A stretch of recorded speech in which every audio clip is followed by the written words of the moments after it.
The hearing will now come to order, and we want to welcome everybody here today. Before I recognize myself for 5 minutes for the purpose of making an opening statement, I would like to make two unanimous consent requests. First, I ask unanimous consent that all members of the subcommittee may have 5 legislative days to submit their opening statements for the record.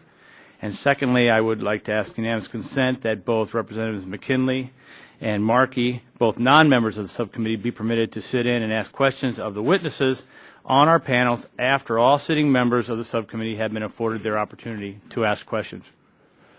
Without objection, so ordered. And I'll recognize myself for 5 minutes. I'm going to start. I've got a prepared statement, but I'm going to start by highlighting and passing around 2 books. One from the EPA and U.S. Department of Transportation, along with the Coal Ash Association, which talks about the beneficial uses of coal ash. Also another booklet that's co-authored by the Federal Highway Administration, the Department of Energy, the EPA, also on the benefits of coal ash. And I pass those around for my colleagues. Also, as a former teacher, I'm a hands-on training type guy.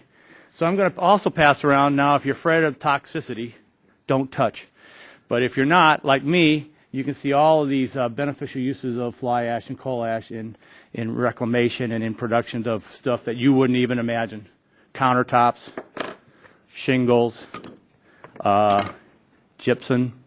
So the concern today is as the EPA moves forward, if they move in the wrong direction, they're going to do more harm than good, because all this stuff that's in homes will then be considered toxic. We have a big issue, and the recovery and recycling ability of what we have now will exponentially create larger problems in landfills throughout this country. So with that, if you would pass these around to my colleagues and friends, and we'll get them over to your side, Gene, in a minute. So I just want to know if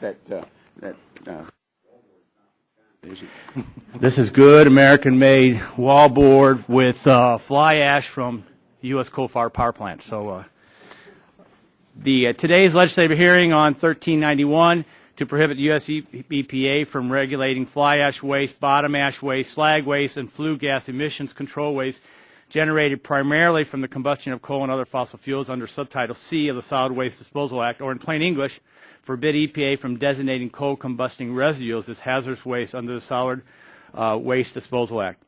It would come as no surprise to many members that I am enormously skeptical of the efforts by the EPA to begin regulating coal combustion products as hazardous waste. My district is heavily reliant on coal for its electricity generation. In the first hearing this subcommittee had this Congress, my constituent, the manager of a local rural electric cooperative, that's a not-for-profit entity for those who are in the business, and a former environmental officer at the Illinois Environmental Protection Agency testified that doing so would increase utility rates for, again, a not-for-profit electricity company by 25%. With historical high unemployment when EPA first proposed this rule, and persistently high unemployment while EPA takes its time considering it, now is not the time to send a dramatic negative signal to the economy that jobs are unimportant. While I do not believe a regulatory dictate should change chemistry or make something harmful, I am also not unsympathetic to making sure items that are made safe simply because we as legislators say so. The question is not whether we need public health protections, but rather what protections make the most sense and who is best capable to seamlessly handle this matter. I would note that the bill we are discussing today does not forbid any regulation of coal combustion residuals. Moreover, we should not use scare tactics claiming the public is not protected unless the feds are on the case. The states have a good story to tell, and we should understand its impact on this equation. Many thoughtful people, including 43 states, the state environmental and highway officials, the Conference of Mayors, have publicly spoken out against EPA's proposal for Subtitle C. To fundamentally assess 1391, I believe 2 major proposals EPA has made on this subject, disposal and beneficial use, each must be examined with their own sets of questions. First, the Bevel Amendment required EPA to make a determination. Second, EPA has twice ruled that coal combustion residues do not merit treatment as a hazardous waste under Subtitle C. What has changed in the valid verifiable science to support a change in position, or was it just an election that changed the position? Third, what is so different about these proposals from a purely environmental protection standpoint? I am most concerned in distinguishing the differences from a safety concern as it relates to groundwater monitoring, landfill lining, as opposed to simply federal versus state enforcement. Fourth, what is the practical impact of what can history tell us about how people will respond to a hazardous waste designation from an electric reliability and management perspective, which is where I talked about cost and then the cost of dealing with the fly ash. On the beneficial use side, we should first understand whether Subtitle C will encourage recycling of coal combustion products or frighten investors and destroy jobs creating otherwise safe products. While EPA lips are saying we support beneficial reuse, we need to explore whether encapsulation requirements for beneficial use increase recycling. If not, for those beneficial uses that remain, will the stigma of being labeled as hazardous limit opportunity and increase legal liability? I would say it will. Not to mention invite new parties into a morass known as the Superfund, which I also believe it will. Finally, what are the costs for our society for lost products, like long-lasting roads or needs for arduous, expensive new Subtitle C compliant landfill capacity? I look forward to answers on these questions and other questions. I want to welcome all the witnesses who joined us to bring their views and expertise to bear on this issue. I also want to recognize the hard work that both Mr. Latta and Mr. McKinley have done on this issue. I yield back to balance my time and now recognize the ranking member of the subcommittee, Mr. Green, for 5 minutes. Good morning, and thank you, Mr. Chairman, for holding this hearing today on the coal combustion waste and H.R. 1391 legislation to prohibit the EPA from regulating fossil fuel combustion waste under Subtitle C of the Solid Waste Disposal Act. I'd like to welcome not only our witness, our first panel, but also our second panel.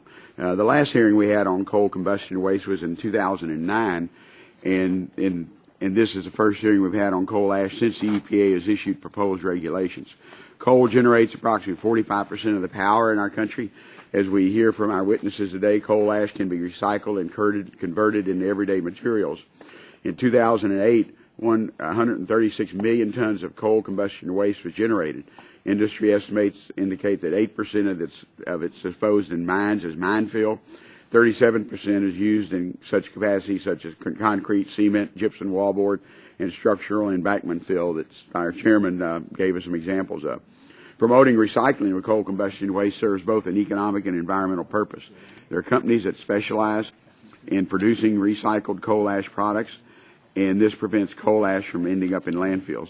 I don't think any one of us on this subcommittee wants to prohibit the recycling of coal combustion waste or particularly force companies that recycle coal ash out of business.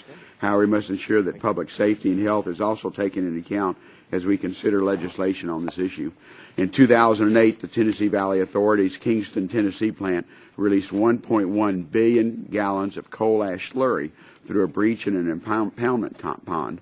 The sludge discharged in the nearby Emery and Clinch rivers, filling the large area of the rivers and resulting in fish kills. Rightfully so, individuals are still concerned about lingering water contamination as a result of this breach, and estimated cleanup costs will likely reach $1.2 billion. However, I firmly believe we can work to prevent disasters such as what Tennessee Valley incident and come to an agreement on how to promote the recycling of coal combustion waste. That's why this hearing is important today, and Congress needs to hear from all sides surrounding the coal ash so we can make an educated decision on how to proceed. And again, I look forward to the testimony of Mr. Chairman and our witnesses today, and thank you for having the hearing. Gentleman yields back to time. Chair now recognizes the gentleman from Pennsylvania, Mr. Murphy, for initially 3 minutes. Thank you, Mr. Chairman. Here's the situation. Here's coal. We have lots of it in this country. Unfortunately, it's dirty to burn. Whoever figures out how to get us from about 37% of efficiency up to 90 or 100% and to not have emissions wins the Nobel Prize and probably becomes a multi-billionaire. But in the meantime, one of the things that comes from burning coal is ash, and rather than have it float into the air, we've shifted to using the fly ash for recycling, which I prefer to just putting it into landfills where it can have risks, as my friend Mr. Green pointed out. And today, electric utilities recycle nearly half of the 136 million tons of fly ash in a wide variety of applications, as pointed out.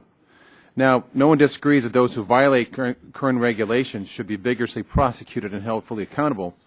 That's why I support regulating coal ash as a non-hazardous waste that would empower the Environmental Protection Agency to impose uniform federal requirements for management in states where no such standards exist. This would give the EPA authority to go after any site presenting a danger to public health and the environment. By the EPA's own admission, as I understand it, whether the agency chooses to regulate coal ash as a hazardous and non-hazardous issue, the EPA says it will be still protecting public health and environment. Now, the issue before us is whether or not a new classification would have an impact upon the environment and the economy. Our concern is that regulating coal ash under subtitle C of the Resource Conservation and Recovery Act would kill jobs and raise electric rates in Pennsylvania and other states. And so that is something we want to see as we review this today in so many other areas. Those who are looking at this as a public health issue and lodge complaints about it in the air, we can now see it recycled. So let's see what we can do about cleaning this up while also keeping it in a way that we can manage this without shutting down the industries. And with that, Mr. Chairman, I yield back to you to yield my time to someone else. The chair has 1 minute remaining. Does anyone like to seek 1 minute for an opening statement? If not, anyone from your? If not, quick timing doesn't happen here very often. So I'd like to recognize the Honorable Stanislaus from the Environmental Protection Agency. We appreciate you coming, sir, and you're recognized. Your full statement is submitted for the record. You have 5 minutes, and if you go, don't be pressed for time. It's an important issue, so you're recognized now. Thank you. Good morning, Chairman Shimkus, Ranking Member Green, and other members of the committee. My name is Matty Stanislaus. I'm the Assistant Administrator for the EPA's Office of Solid Waste Emergency Response. I have the responsibility with respect to the coal ash proposed rule. Thank you for the opportunity for me to testify today on coal combustion residuals and H.R. 1391. Just a bit of background. Coal combustion residuals represent one of the largest waste streams generated in the United States, with approximately 134 million tons generated in 2009. Coal ash residuals contain contaminants such as arsenic, cadmium, mercury, which can pose threats to public health and the environment if improperly managed. Thus, proper management of these waste streams is essential to protecting public health and the environment. Just this week, I had the opportunity to meet with citizens from around the country to hear firsthand the impact of coal ash contamination has had on their families and communities. I heard about health impacts of windblown coal ash residual contaminants and instances of groundwater contamination caused by improperly designed and operated coal ash residual disposal units. These problems could be addressed easily if disposal units were installed with proper liners, groundwater monitoring, and fugitive dust controls with an effective government oversight framework. In addition, as discussed in the preamble to EPA's proposed rule regulating coal ash, we believe there are other issues that need to be addressed to ensure the protection of public health and the environment. This includes an effective oversight role to ensure that CCR regulations are properly implemented and enforced, a role in permitting programs that all permits contain the necessary requirements to properly manage coal ash disposal units, and ensuring that cleanups associated with coal ash contamination are protective and that the costs of cleanup are not shifted to the general public. As I mentioned, EPA has proposed regulations in June of last year for coal combustion residuals to address risks from the disposal of these wastes in landfills and surface impoundments generated from the combustion of coal, electric utilities, and independent power producers. I just want to underscore that the proposal is limited to the safe management of coal ash disposal, and it does not go beyond that. It does not seek to propose to regulate the beneficial use of coal ash and various other products. We had public comments around the country, held numerous public hearings around the country. We heard from close to 15,000 people. We received 450,000 comments during the public comment period, and we're in the middle of going through that. Under the first regulatory alternative, EPA would reverse its May 2000 Bevel regulatory determination regarding coal combustion residuals and list these residuals when destined for disposal in landfills or surface impoundments as special waste, subject to regulation under subtitle C of RCRA, which will create a comprehensive program, a comprehensive federal program that is enforceable via a permit-based system. Under the second alternative, EPA would leave the Bevel regulatory determination in place and regulate the disposal of coal ash under subtitle D of RCRA by issuing national criteria, which would be narrow in scope and could only be enforced by states and private citizens. Under both alternatives, EPA is proposing to establish dam safety requirements to address the structural integrity of surface impoundments to prevent future catastrophic releases of coal combustion residuals. Again, it is important to note that EPA did not propose to change the May 2000 regulatory determination with respect to coal ash residuals that are beneficially used. These residuals are currently exempt from hazardous waste regulation. EPA continues to believe that the Bevel exclusion should remain in place for coal combustion residuals that are beneficially used in an environmentally sound manner because of important benefits to the economy and the environment. Now turning to H.R. 1391. H.R. 1391 would prohibit EPA from making the determination that coal combustion residuals should be regulated under subtitle C of RCRA. We think the better approach would be to consider all potential options based on the best science and data and what is best for the public health while continuing economic growth. EPA will make its regulatory decision through a transparent rulemaking process based upon substantive data and record generated from extensive public comment. I want to emphasize that an effective regulatory program must address the risk from mismanagement of coal ash disposal units and must include a comprehensive governmental oversight, require disposal units to install protective units, groundwater monitoring, dust control, ensure a permanent program for all the necessary requirements to properly manage coal ash disposal units. I would also note that EPA plans to issue a notice of data availability in the next month or so to provide public an opportunity to comment on certain information and data we have received during the public comment period. Mr. Chairman, that concludes my remarks. Thank you again for the opportunity to appear here today. Thank you. Thank you very much for your testimony. I now recognize myself for the first 5 minutes of questioning. And as I do that, I just, you really put the debate in perspective. But our problem is your definition of beneficial use, if you label an emittant as a toxic, then there's no beneficial use anymore. Then you have a litigation nightmare for all these products that I pointed out used all over the country. And that's part of the dilemma. I'm going to put up a slide that I used with the administrator when she was appearing before us. In June 2010, I think it's coming sometime. Maybe it's not. And sir, I'm handing you a copy. There's two statements we used. In June 2010, the proposed your coal ash rules, you said the regulatory impact assessment for this proposed rule does not include either qualitative or quantitative estimation of the potential effects on the proposed rule on economic productivity, economic growth, employment, job creation, international competitiveness. Then the President on January 2011 issued an executive order which says our regulatory system must protect public health, welfare, safety, and our environment while promoting economic growth, innovation, competitiveness, and job creation. They're up on the screen now. It must take into account the benefits and costs, both quantitative and qualitative. Doesn't the executive order require you to go back and begin the kind of rigorous analysis, including job impact analysis, that he calls for before you propose any regulation in this area? Well, in the RIA, we did a comprehensive economic analysis. No, you didn't. Well, you stated right there. So That's from your economic analysis. You say it doesn't. Does not include either qualitative or quantitative estimation. Well, I mean, we did not do a jobs analysis, but we did. Okay, so the President says in his executive order you must do it. Well, if I just explain what we did do, we did an economic analysis which looked at the various costs, including the cost on electricity, the cost to. Wait, but you say you didn't do it. Well, I mean, if my question is, yeah. do you have it?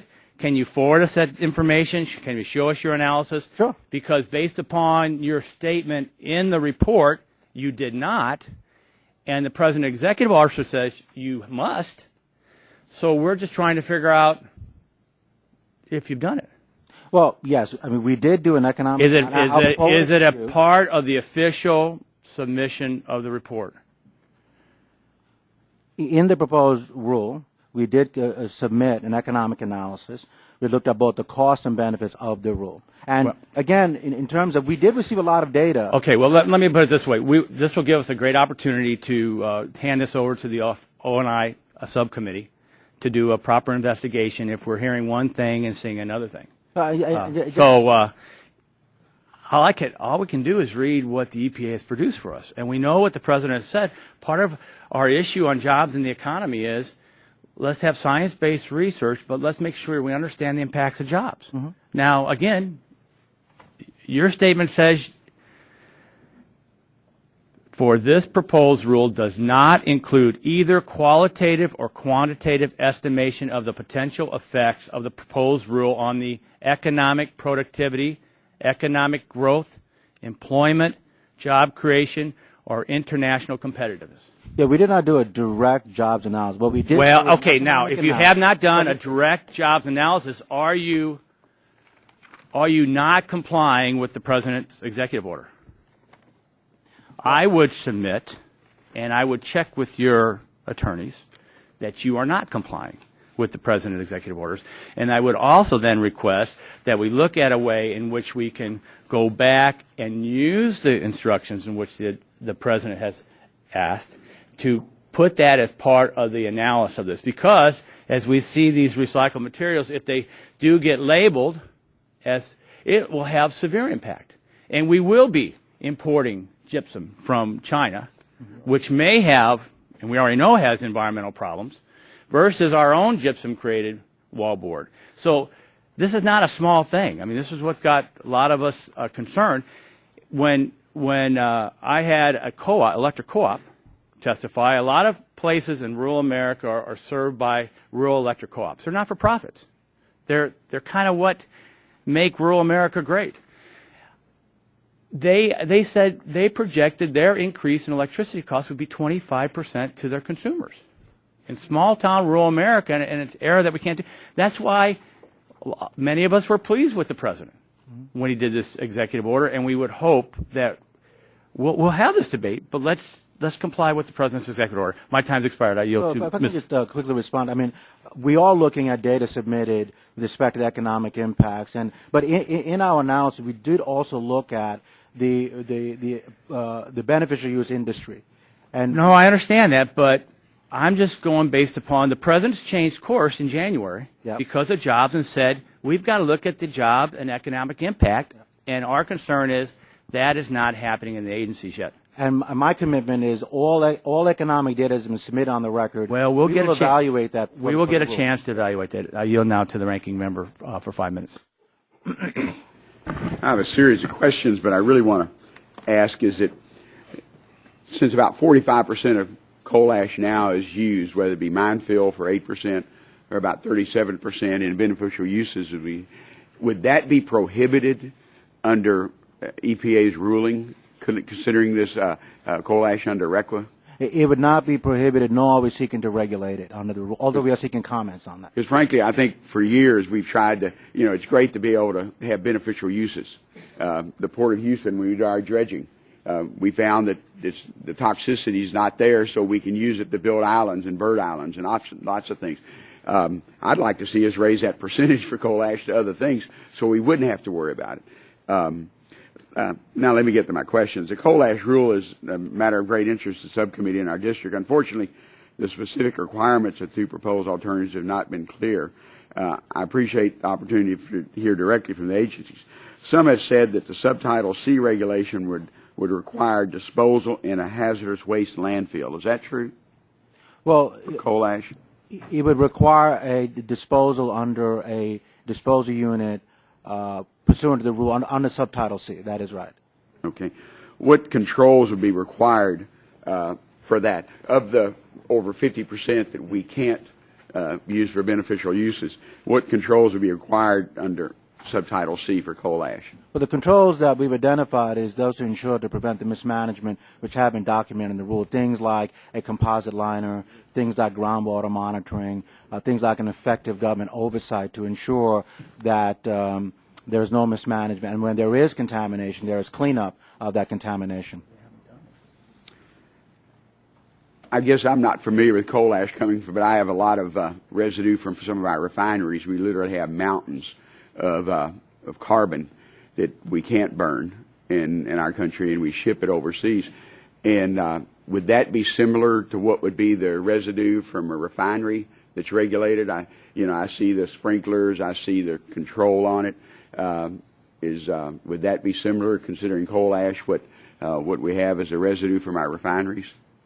Well, I can't give a direct. I mean, there are constituents in both that I can't really directly answer that question.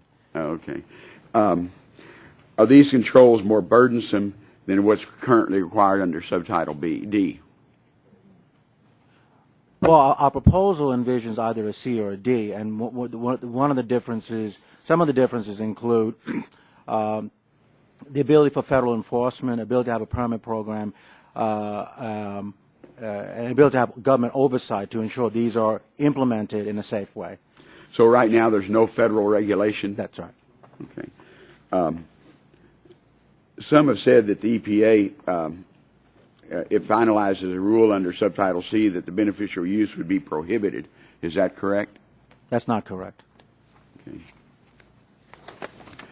If subtitle C regulations finalized, what requirements or restrictions on the materials that are beneficially reused? Would there be any requirements? Could we not do, Flexcrete, wallboard, gypsum, or mix it with gypsum, or any of those products that was listed up here? We did not propose any restrictions on those kinds of uses. Can you describe, I know you described the impact would be a lined facility in water monitoring, and do you require, and again, I'm not familiar with coal ash, would you require sprinkling to make sure it doesn't blow all over the place? Because I know that's what we have in other. Well, yeah, I mean, dust control is clearly something that we're evaluating. We see a series of comments about that, so that's something we would consider. Well, fly ash or coal ash has a lot of good uses, and like I said, hopefully working with, we could make those beneficial uses increase so we wouldn't have to landfill or dispose of it. But I appreciate your hearing your testimony today. Yeah, and I would just underscore, our interest is actually to ensure the maintenance, if not expansion, of the beneficial use industry. And I've met with numerous of the companies and the trade associates, and we are very much interested in ensuring that business continues, because it is a multi-billion-dollar business. So. Well, I have 20 seconds left, and the chairman provided an EPA brochure that was dated April of. It's really the Coal Ash Association, but they approved it. Okay, EPA approved this from 2005. Is this the process of evaluating EPA's previous work, I assume? And this might be dated then. It's 2003. Yeah, 2000. Well, this says April 2005. So. Yeah, we issued a series of documents in partnership with the industry about various beneficial uses. Okay. So, yeah. Thank you. Thank you. And now the chair now recognizes, I want to go to Joe Barton, the Chairman Emeritus, for 5 minutes. Thank you, Mr. Chairman. I just got here. I would like to defer at this time. Mr. Murphy's will be recognized for 5 minutes. Thank you, Mr. Chairman. I want to be sure, Mr. Stanislaus, so you're saying that whether it is under subsection C or D, you can still deal with some regulation issues? One, whether it's hazardous or non-hazardous, you'd still have the authority to do some regulation. Well, we propose regulation. I mean, some of the differences is that D would establish a criteria, and it's only enforceable by states and local citizens, whereas C, we would establish a comprehensive system that's federally enforceable through a permit program. So. One of the issues that's of a concern is the cost of this. Now, what do you believe is the cost of the increased impact upon electricity development? Sure. So we estimate for subtitle C about an increase about 0.1, about 0.2% on the subtitle D option for electric rates nationally. On the subtitle D, about 0.8% nationally. What does that come out to in dollars per year for a family? Any idea? Yeah, I'll get to that in a second. So roughly for subtitle C, about 8.84 cents per kilowatt hour, which if you break it down between residential, commercial, industrial, For residential, on a national average, about 64.4 cents per month. For commercial users, again, a national average, about $4.4 dollars per month. And for industrial Per kilowatt? No, per month, on a monthly basis. I mean, it depends how much electricity they use. Yeah, it's based on energy information. It's kind of an average based on commercial users around the country. So I want to make sure we understand that. Sure. I mean, I can't imagine that all that you're going to do is only going to cost someone $4 a month, a giant factory, whether they use things in the megawatts or watts for a light bulb. Well, let me, so I would appreciate if you give some accurate information. I thank you. Another issue then comes up with a lot of small businesses say that regulating coal ash as a hazardous waste versus a non-hazardous waste has a big impact upon public perception of those products. It's in drywall. I'm sure there's lots in this building and other buildings, and the countertops, et cetera. But they believe it's going to create a stigma that's going to ruin efforts to do that. So I'm wondering, has EPA done a market analysis of what impact that would have upon purchasing or use of those products? Well, I mean, we've done a lot of things in the proposed rule, and we saw a lot of comments. One thing that we did is, to the extent that stigma could exist, that's why we proposed it to be a special waste to kind of distinguish it from, because we do is kind of So call it a special waste instead. I'm sorry? So label it as a special Yes, waste. yes. And well, I'll just leave it at that. Yeah. Okay.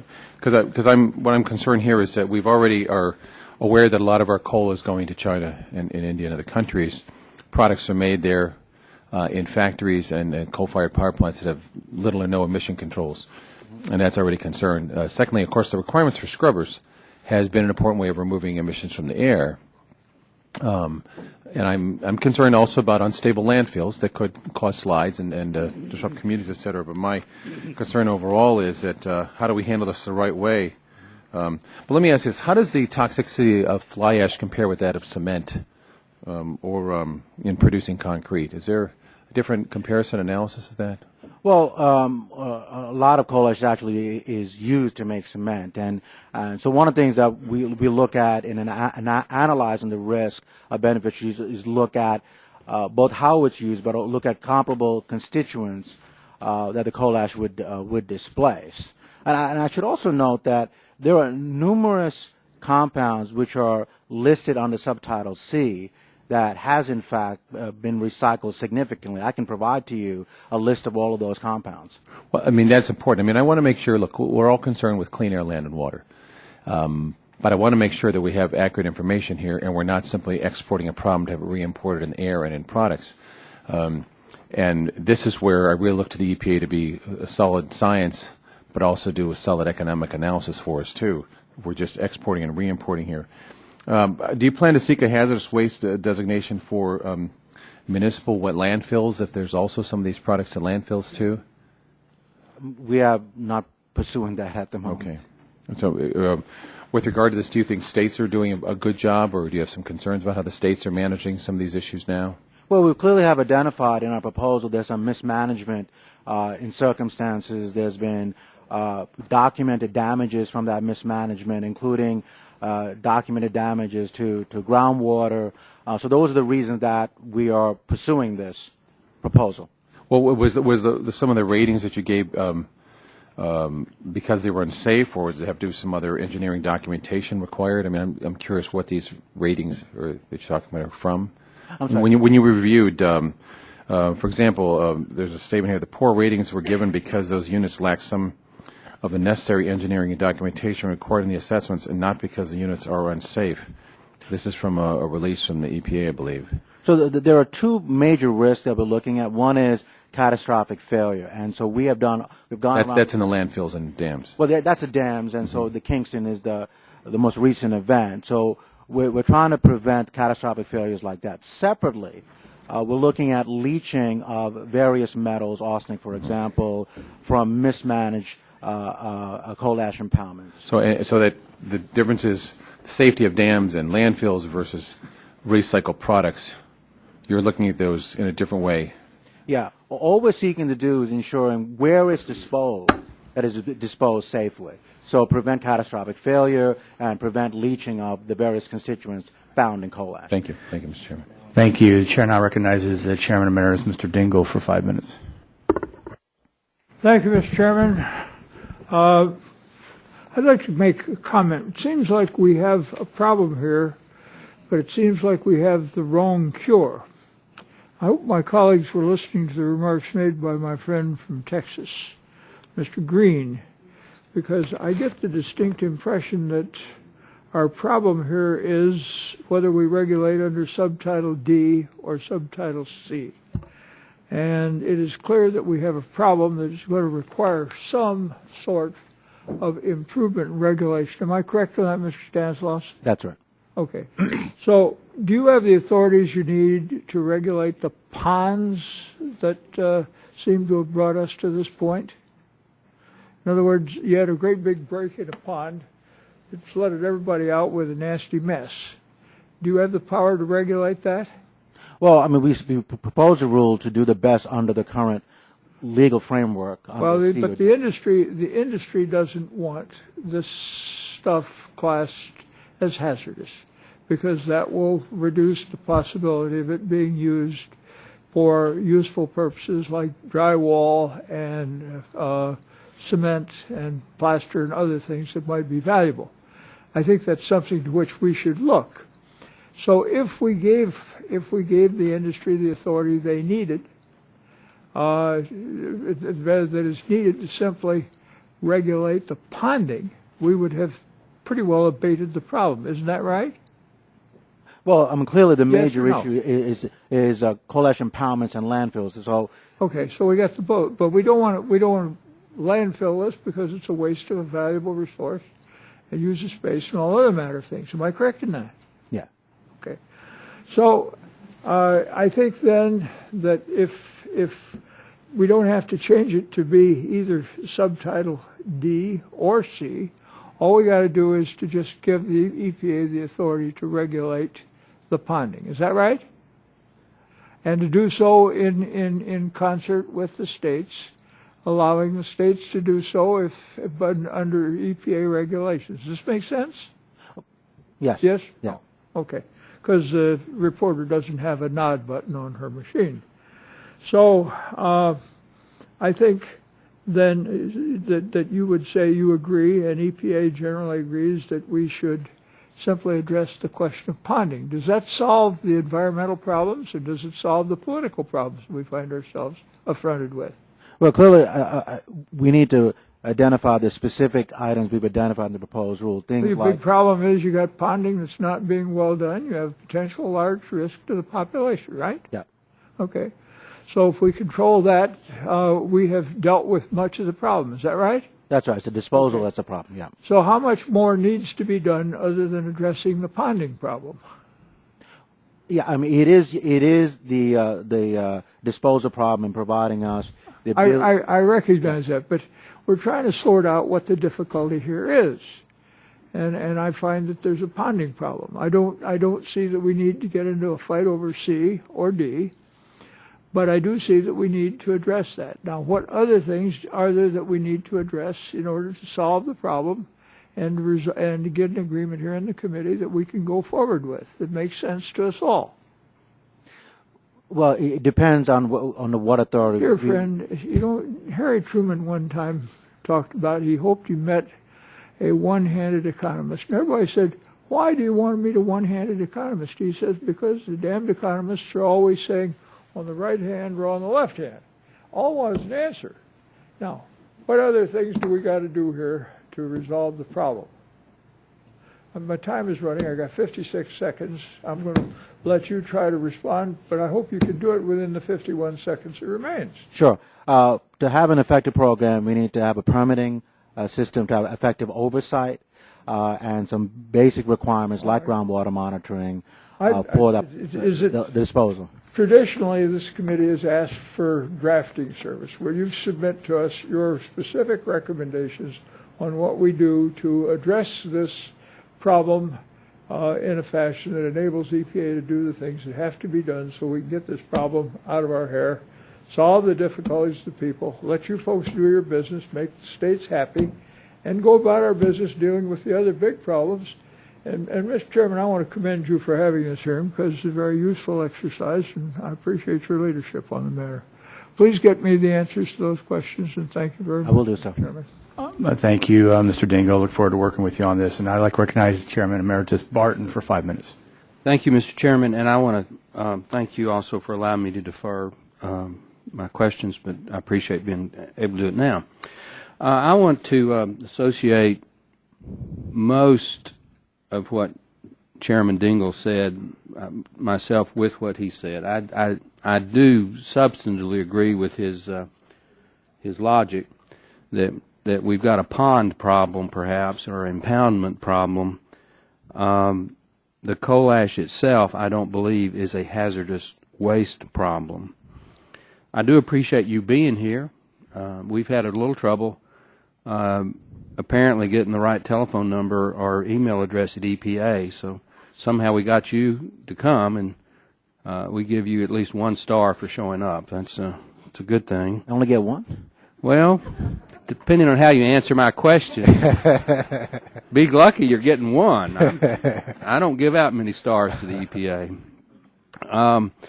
Are you a policy maker at the EPA or a policy implementer at the EPA? I would say it's both. Both. Okay. Good. I'm told that Chairman Shimkus asked some questions about the economic analysis or economic impact statement. You know, you've seen this little handout that the EPA says that does not include either qualitative or quantitative estimation, and then of course the President's executive order that says it must be taken into account. There seems to be some confusion about just what, if anything, has been done in terms of impact analysis. Do you have a work product that can be shown publicly? Sure. I mean, it's an RIM, and I could just quickly go through the numbers. I'll provide more comprehensive information. The economic analysis looked at both the impact, the cost, and the benefits.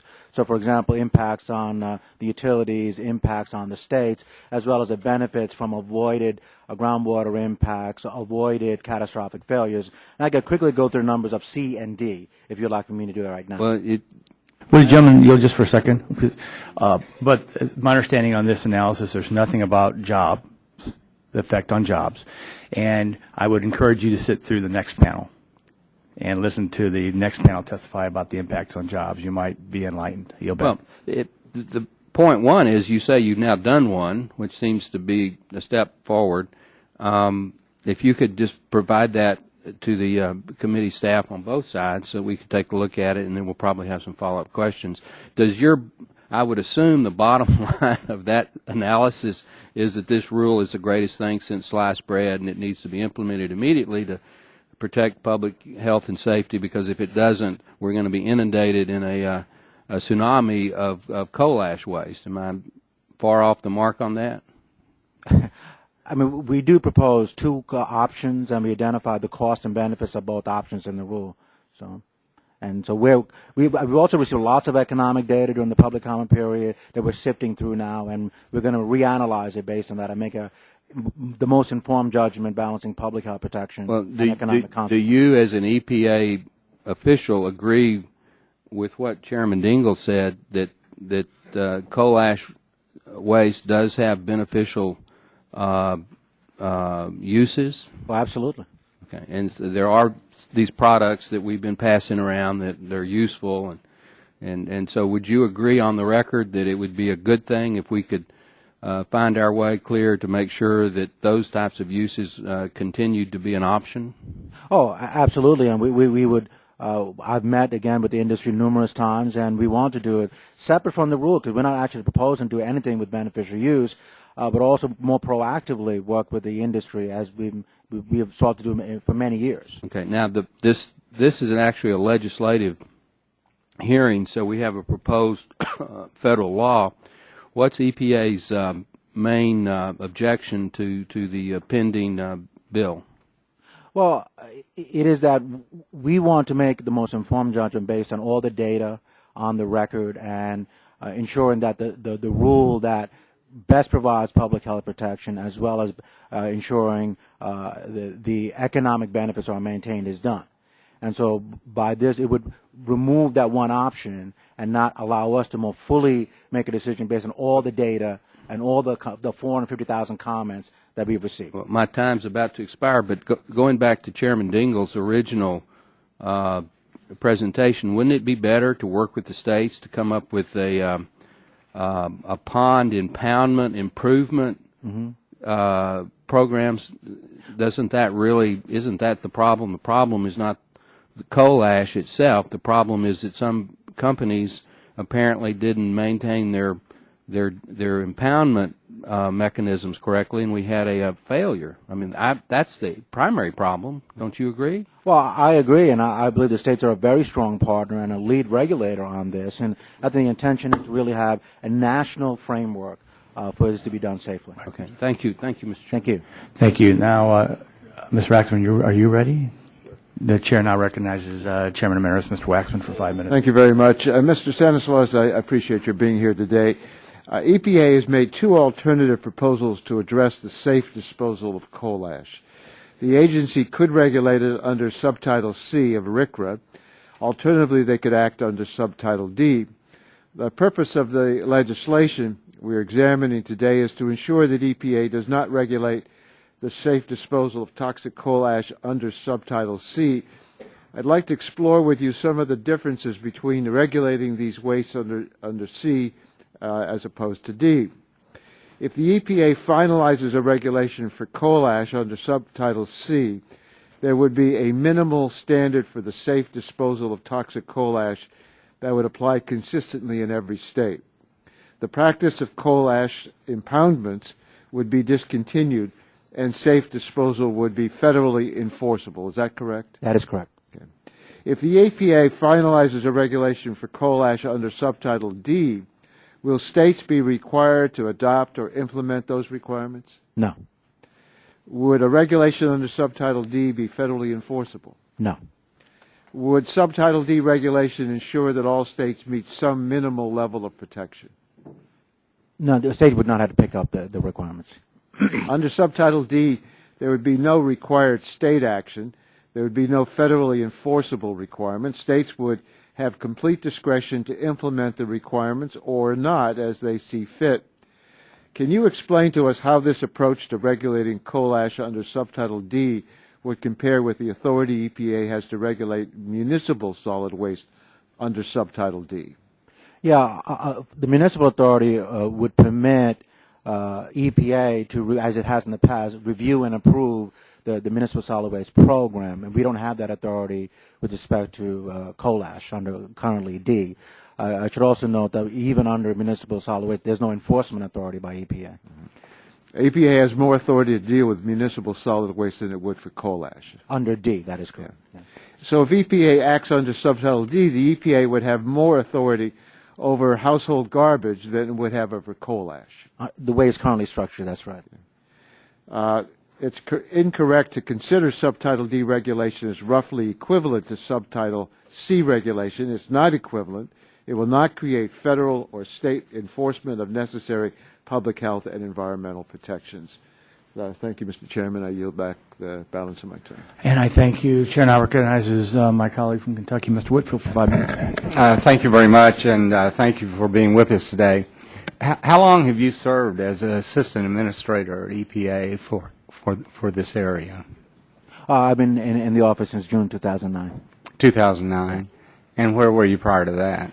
Where I was with a brownfield development organization in New York City. Uh-huh. Since you've been at EPA, has there ever been a situation where on a proposed regulation, the cost of the regulation exceeded the benefits of the regulation? Well, it's clearly something that we look at in all our rules before we even finalize that. So we would not propose a rule where the cost exceeds the benefits. Could you give us a list of those regulations that you have considered and have realized that the costs exceed the benefits? Yeah, I mean, I can't, since my time, I can't think of one right. We're in the middle of lots of rulemaking. I can't think of one. Can you think of one? Not right now, but I can get back to you. Yeah, I would like for you to. The reason I'm asking that question, I recently read a law journal article on the formula being used to determine cost versus benefits. And this law journal article, University of Michigan law journal article, was very critical the analysis, and it was so subjective in so many ways. So we get the impression up here that it's very easy to show that benefits outweigh cost. And so I really would appreciate if you would give us an example of one regulation that you considered in which the benefits did not outweigh cost and you all decided not to implement it. I mean, during my time or just generally within EPA? So, no, during your time, I want you to give me... Okay, I'm not sure. I'll go check. Okay. All right, but you're not aware of any. Yeah, I'm not aware at this moment, yeah. Now, under the Bevel Amendment, I think you said 1993-2000 EPA determined that coal ash was not a hazardous waste. Is that correct? Yeah, that we would not regulate it under C at that time, yeah. All right. And now you decided that you should regulate it under C. No, we're still deliberating on that. We've co-proposed it to regulate under C or D. Okay, but has your scientific evidence showed that it is a hazardous waste? Well, the evidence shows that there has been damages from the mismanagement of coal ash disposal. Okay, there's been damages, but is it a hazardous waste in and of itself? Well, I mean, we're still deliberating on that, and the difference is that because of the various damages, what is the best tool to deal with the damage and ensure mismanagement does not happen? And that's what we're currently deliberating on. C provides certain kinds of tools like federal standards, federal enforceability, a permit program, and oversight. That is a tool that we need to examine along with. So you're focusing a lot on damages, primarily. The environmental impact as well as the economic consequence of it. But so do damages have to be at a certain level for something to be classified as a hazardous waste? Well, again, we've not classified as a hazardous waste, and I'm just asking theoretically, do damages have to be considered to determine something as a hazardous waste? Well, consideration of subtitle C, absolutely. We have to look at the total damages, the science underneath that, the various constituents, the impact of public health. Now, in your testimony, you said 130 million tons of waste is generated by coal-fired plants, correct? That's right. Now, I read that 16,349 hazardous waste generators generated 47 million tons of hazardous waste last year. And the issue from some of the testimony of our other witnesses indicates that the capacity to take the amount of waste that would be having to be disposed of if you proceed with these regulations, that the capacity is not there to store it. Well, it's certainly something we're looking at in terms of capacity and the state. But in your view, is the capacity there to take care of it? Clearly, new capacity is going to be necessary to comply with the... How much new capacity? I'll get back to the specific numbers, but would you have that? I'm going to have to get back to When do you anticipate you'll make final determination on this regulation? Certainly not this year. We're currently sifting through 450,000 comments, so sometime in next year. Okay, I see my time is about expired. Thank you. Gentleman yields back his time. Chair recognizes the gentleman from Georgia, Mr. Barrow. Wave. Chair now recognizes the gentleman from Pennsylvania, Mr. Pitts, for 5 minutes. Thank you, Mr. Chairman. Mr. Stanislaus, do you plan to seek a hazardous waste designation for municipal solid waste landfills? No, we're not pursuing that at the moment. Do you feel the states are doing a pretty good job of regulating municipal solid waste landfills? Yeah, I mean, we've reviewed we previously approved their plans, and so, but we're constantly engaged with the states on this issue. So, how do human health risks from municipal solid waste landfills compare to those with coal ash landfills? Well, I've not done a direct comparison. I'm not sure we have that, but we have documented the specific risk from coal ash mismanagement and the need to address that. How does the toxicity of fly ash compare to that of Portland cement, which it replaces in producing concrete, for instance? The direct toxicity, again, I'm going to have to get back to you on that. Do you have any opinion on the toxicity of synthetic gypsum compared to mined gypsum, which it replaces in manufactured wallboard? Well, I can get back to this specific. I mean, fairly comparable in terms of the constituents found in both. So, in terms of what's contained in either mined or synthetic. How about the toxicity of coal ash compared to, say, household garbage? Well, again, I'm not a direct comparison, but again, there are constituents in coal ash, if mismanaged, do cause a risk. But if it's managed well, like beneficial use in a brick, for example, or a wallboard, it can be done very safely. Okay. Back to landfills. Do you disagree with the states that landfill capacity will be wiped out in less than 2 years if EPA makes their subtitle C proposal final? Yeah, I've not looked at that comment. I mean, I believe that's a comment on the record. We'll look at that. I mean, we don't believe that specifically is the case, but we'll look at. We are looking at the capacity of C disposal units in states.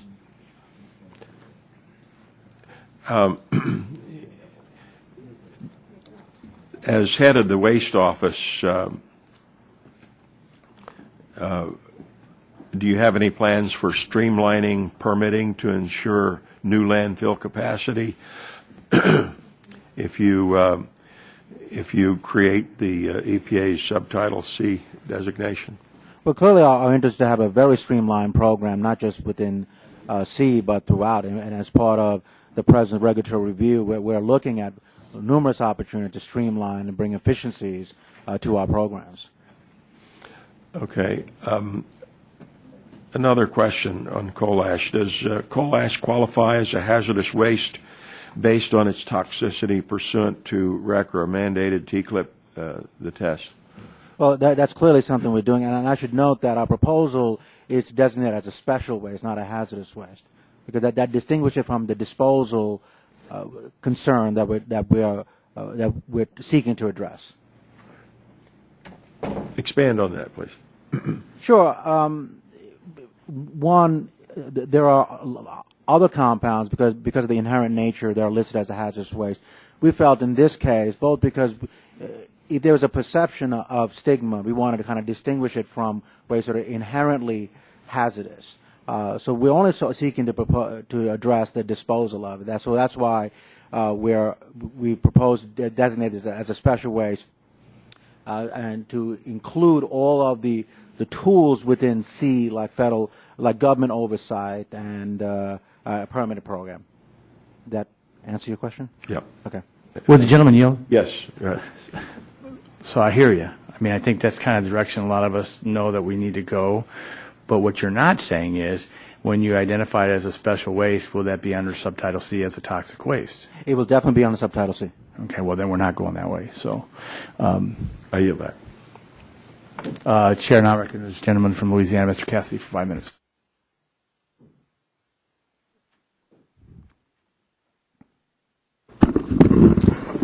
Hello, Mr. Stanislaw. Hi.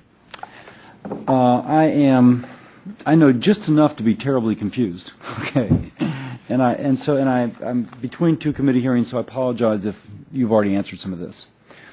I gather that the principal problem is groundwater contamination with trace elements which are hazardous, selenium, cadmium, whatever. That's right. I also gather that this, I think I have a CRS report here that says that it kind of describes a sort of lining that appears to a composite liner, upper component of flexible membrane, 2 feet of compacted soil beneath that, and that truly seems effective at limiting groundwater contamination. That's what we propose, exactly. So why not just do that under Section D? Why subtitle D? I mean, if this is what's required, and we know it works, you can go out and inspect and make sure that it's working, do some groundwater pre- and post testing. Why not just do that under subtitle D? I guess that's my confusion. Yeah, we did propose those technical requirements under D, but there are some differences between D and C. As an example, a permit program and government oversight. There are some differences. I mean, D does not require states to pick it up. So states are not required to modify their program to be consistent with D. So the enforcement of D is either by states or by private citizen suits. Now, okay. Does D include groundwater testing? D would, as a criteria, it would be one of the components of the criteria. That's right. Of D? Of D and C. So if we're really concerned about groundwater testing, I would like to think that states are responsible enough that they don't want cadmium or whatever the trace element is in their groundwater. And if we know that that testing will be in place, does EPA, implicit in this is that EPA feels that the states won't do a good enough job. Is that a fair statement? Well, no, I mean, we want to have a scheme that, again, we've not made a determination of whether it's C or D. We want to be, and one of the sets of data that we've asked, and we've asked for the states, and we're constantly engaging with the states, is what is the best framework for doing this.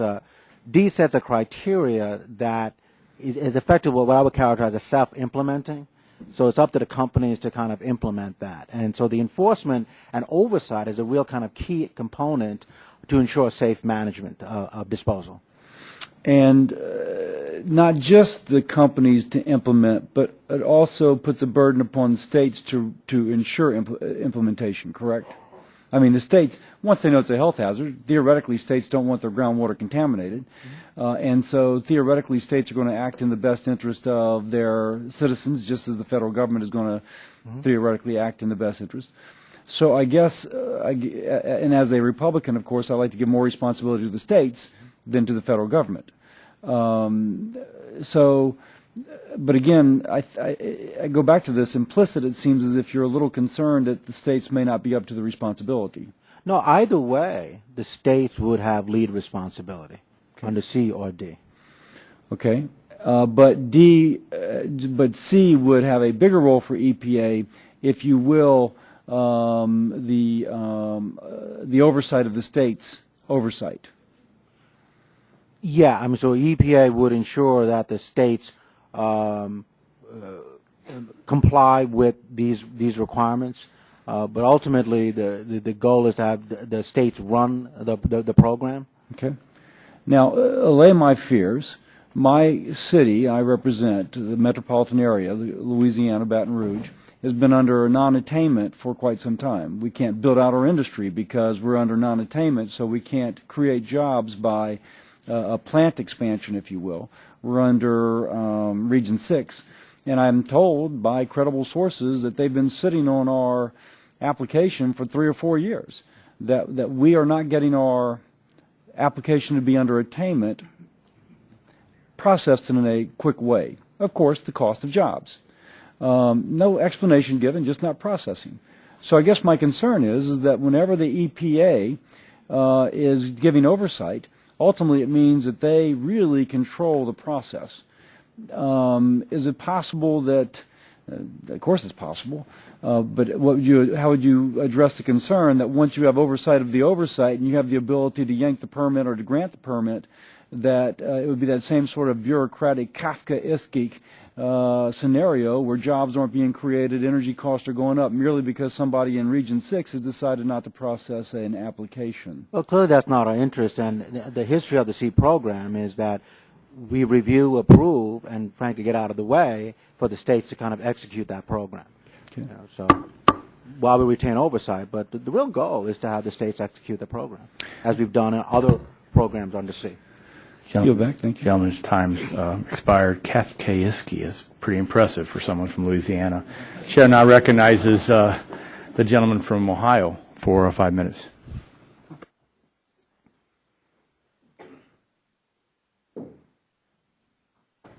Well, I thank the chairman and Mr. Assistant Administrator. Thanks for being with us today.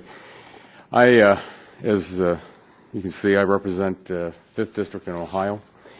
And Ohio is dependent heavily on coal for our generation. And I'm going to throw in my friends just to my west is Indiana, because my district runs down the Indiana line. So we have a lot of folks that work in Indiana, or vice versa, Indiana working in Ohio. So when we have over 80% of our power coming from coal, Indiana's estimated over 90% is coal-generated.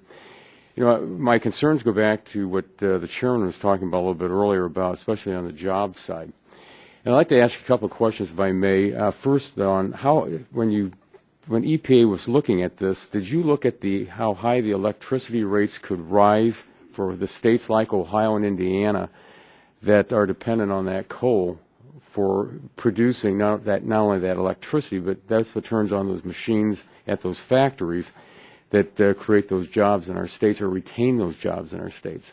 Yeah, we looked at all the costs, and I could break down again the electricity costs, but we did look at the potential impacts for electricity, assuming the utility passes on 100% of the cost to the utility customer. And I could provide on the record, I could go back over that, but we did look at both on a national average and individual state-by-state basis. Okay, do you have any of those statistics with you today? Yeah, I could.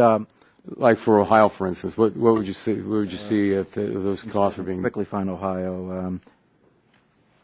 I'm going to have to get back to you on Ohio. Well, gentlemen, yield just 1 second on that. I yield. The point being, yeah, rates will relatively stay unchanged, but you're not including the cost of the waste, new regulations under subtitle C. You're not the disposal of now twice as much material. That is a burden of cost, and that's why that economic analysis that the president has directed, that's why that's important, because it needs to be comprehensive, not just a basic thing on what happens to race, because anyway, I'll yield back to my father. Just to be clear, we did include all the costs. Well, we'll see.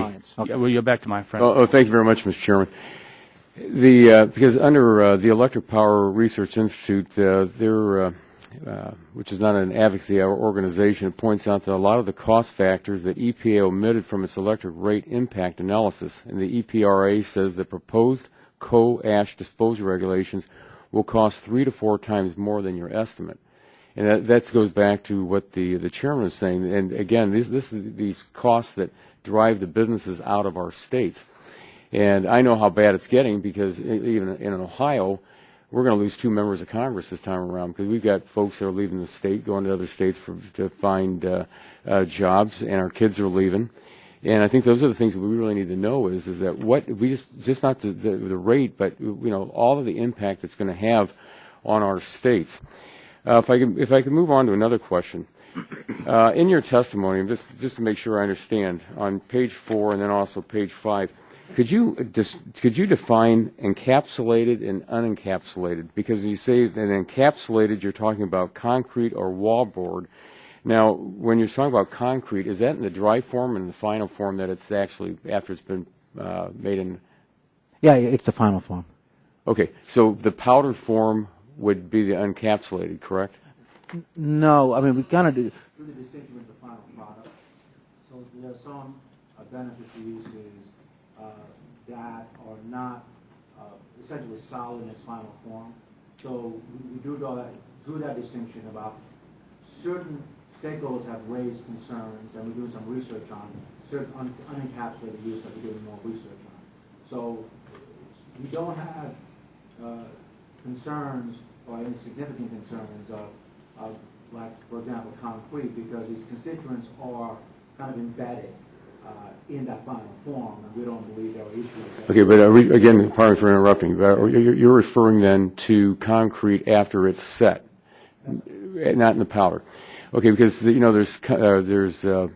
been getting contacts that there are individuals, companies, et cetera, that aren't going to touch this anymore, because they're going to say we don't want to be held liable if all of a sudden down the road that this is going to be held as something that's hazardous, and then all of a sudden we're going to be responsible for tearing something up or being sued. So I think it's very, very important on these definitional phrases when you're talking about encapsulated and unencapsulated, because if we're talking about concrete in 2 different forms, that's going to have a lot of people very, very concerned. Yeah, just to be clear, we are not proposing to regulate beneficial use at all in the proposal. The proposal is limited to just disposal in kind of the impoundments and landfill scenario, but not. We did see comment on is there anything else we should be doing? But we have not proposed to address any form of beneficial use at the moment. Mr. Chairman, my time's expired, and I yield back. Gentleman yields back his time. Chair now recognizes the gentleman from Colorado, Mr. Gardner. Thank you, Mr. Chairman. Thank you for joining us today. And I want to go back to a series of questions that you answered with the chairman regarding economic analysis. You stated in later questioning that the EPA would not propose a rule where the costs exceed the benefits. Earlier, though, you said that, and you said that you did an economic analysis, but that economic analysis did not do a jobs analysis. Is it standard procedure for an economic analysis to ignore the impact on jobs?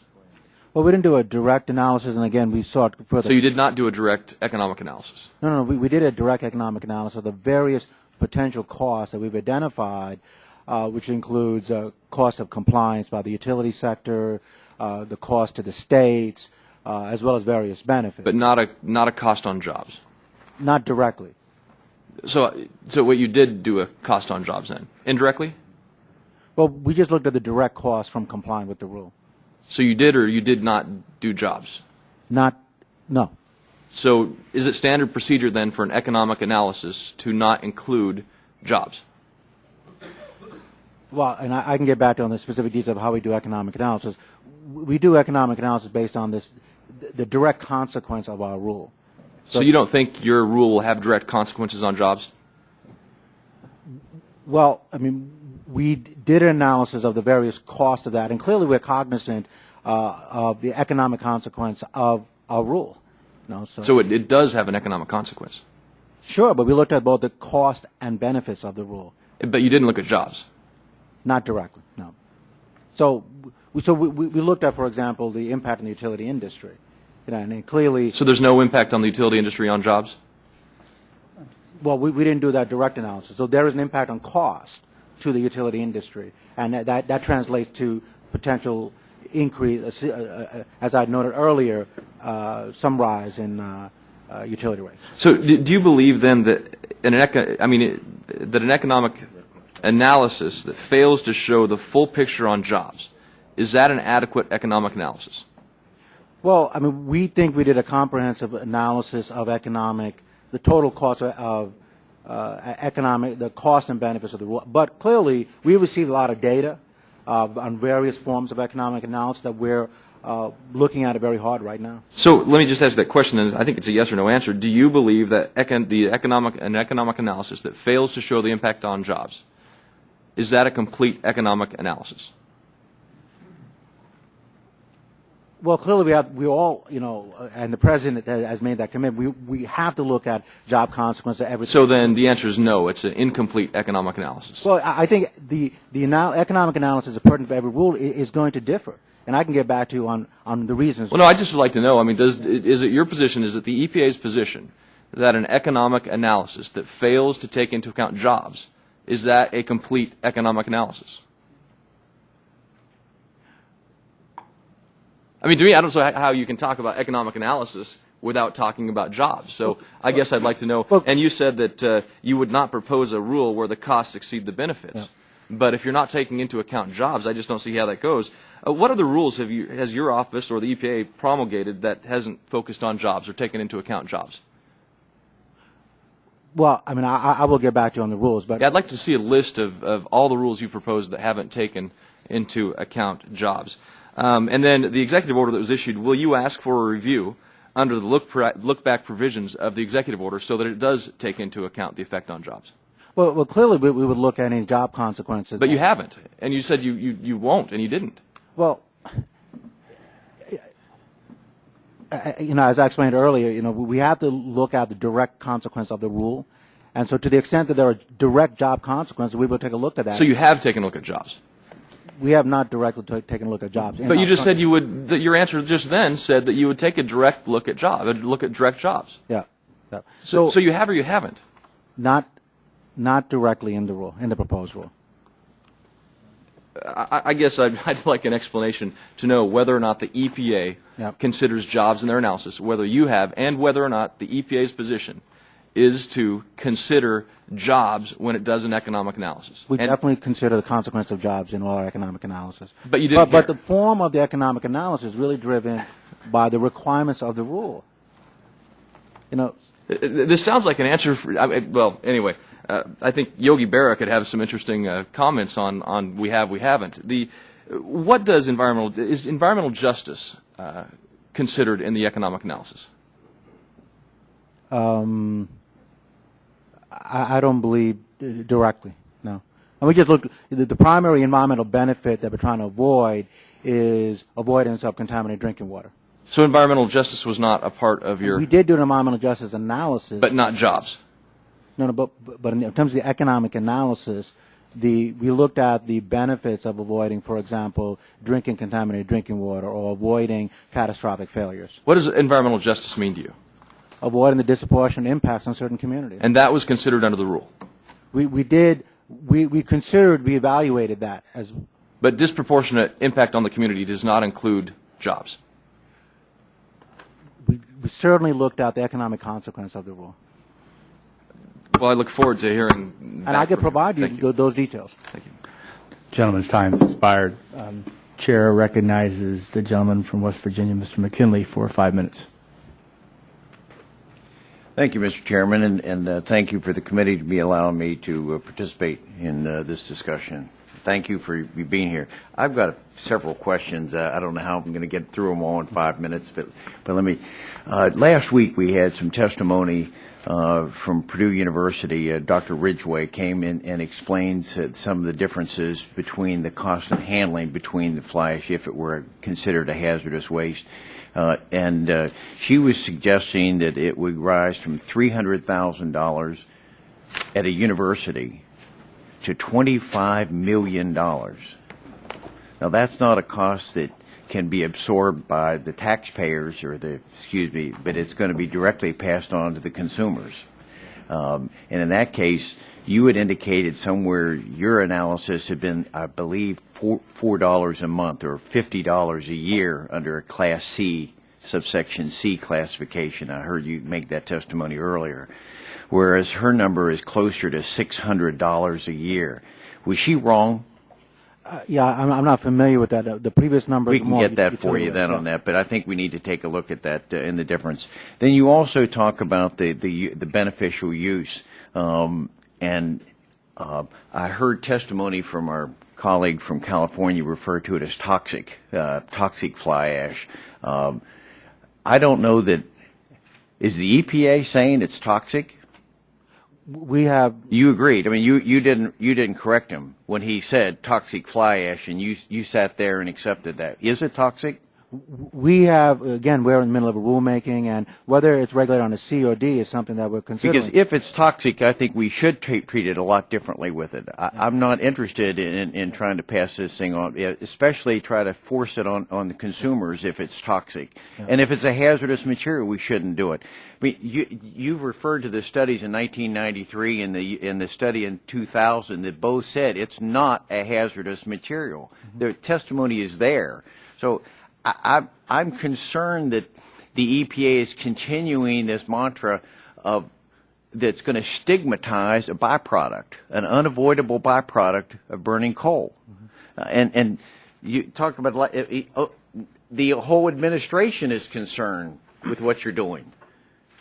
We have information here in this packet from OMB, the Army Corps of Engineers, Department of Energy, DOI, Department of Interior, Transportation, TVA, USDA are all saying this could have some serious consequences to the economy of this country if you proceed with classifying it as a hazardous material. Their own comments back in here talk about the threat. What will corporate liability lawyers tell companies about creating wallboard for use in homes out of hazardous material? Would you, if you allowed it to be considered a hazardous material, would you allow hazardous material, even though in comment toxic, to be used in drywall in our schools for our children? You're saying that's an okay beneficial use? Well, again, the only thing that we're identifying is the mismanagement of coal ash could result in impacts. There are lots of products containing constituents either made with coal ash or not. There are a lot of products that have toxic chemicals with it. I understand. You do understand bitumen asphalt highways have nickel, vanadium, chromium, mercury, arsenic, selenium, but yet we have asphalt highways all across America.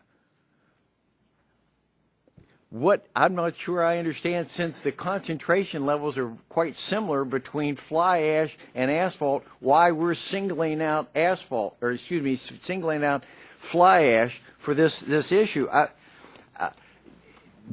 Do you also consider the amount of additional greenhouse gases that will be emitted by replacing this? We're going to do more damage to the environment with greenhouse gases if again, following the EPA's argument, if we substitute fly ash in other products, we're going to have to create more greenhouse gas. Which should we be more concerned with? Well, clearly we very much acknowledge the greenhouse gas benefits, among other benefits, of beneficial use of coal ash. I mean, the cement industry, for example, the concrete industry, tremendous benefits, greenhouse gas and otherwise. With respect to highways, we fully support the use of coal ash in highways. In fact, we have worked with the private sector. We have worked with the Department of Transportation. You have an encapsulation. It's not. It's the surface. When you drive over it, you're going to create dust. There's concrete dust. We all know that.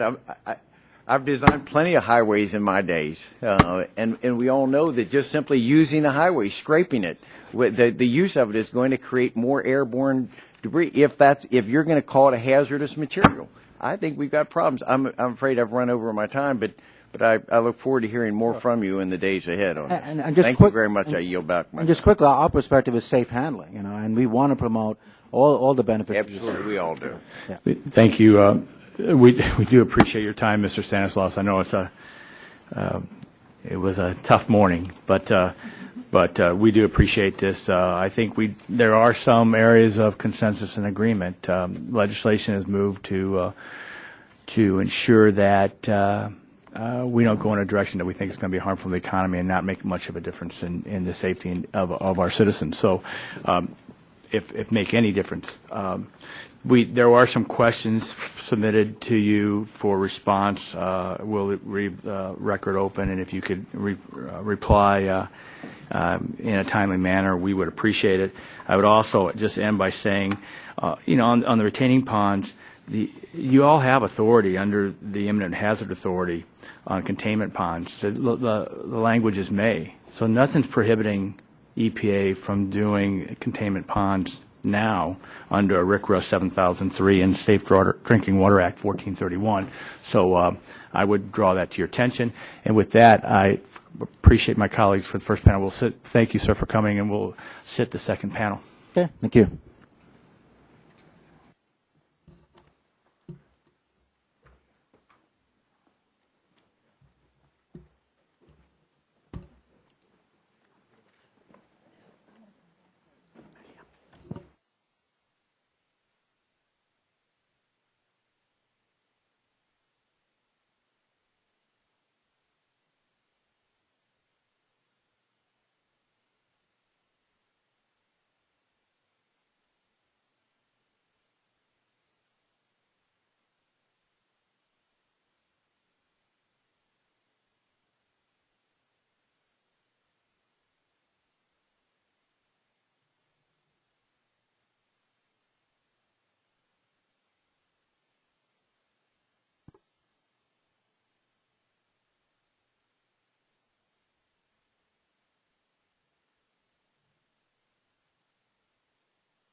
If you all just hold tight, we'll give Mr. Green a minute to come back. We're in no hurry, so we'll just be pausing for a moment.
If we can get the back door, and if we can get people to take their seats.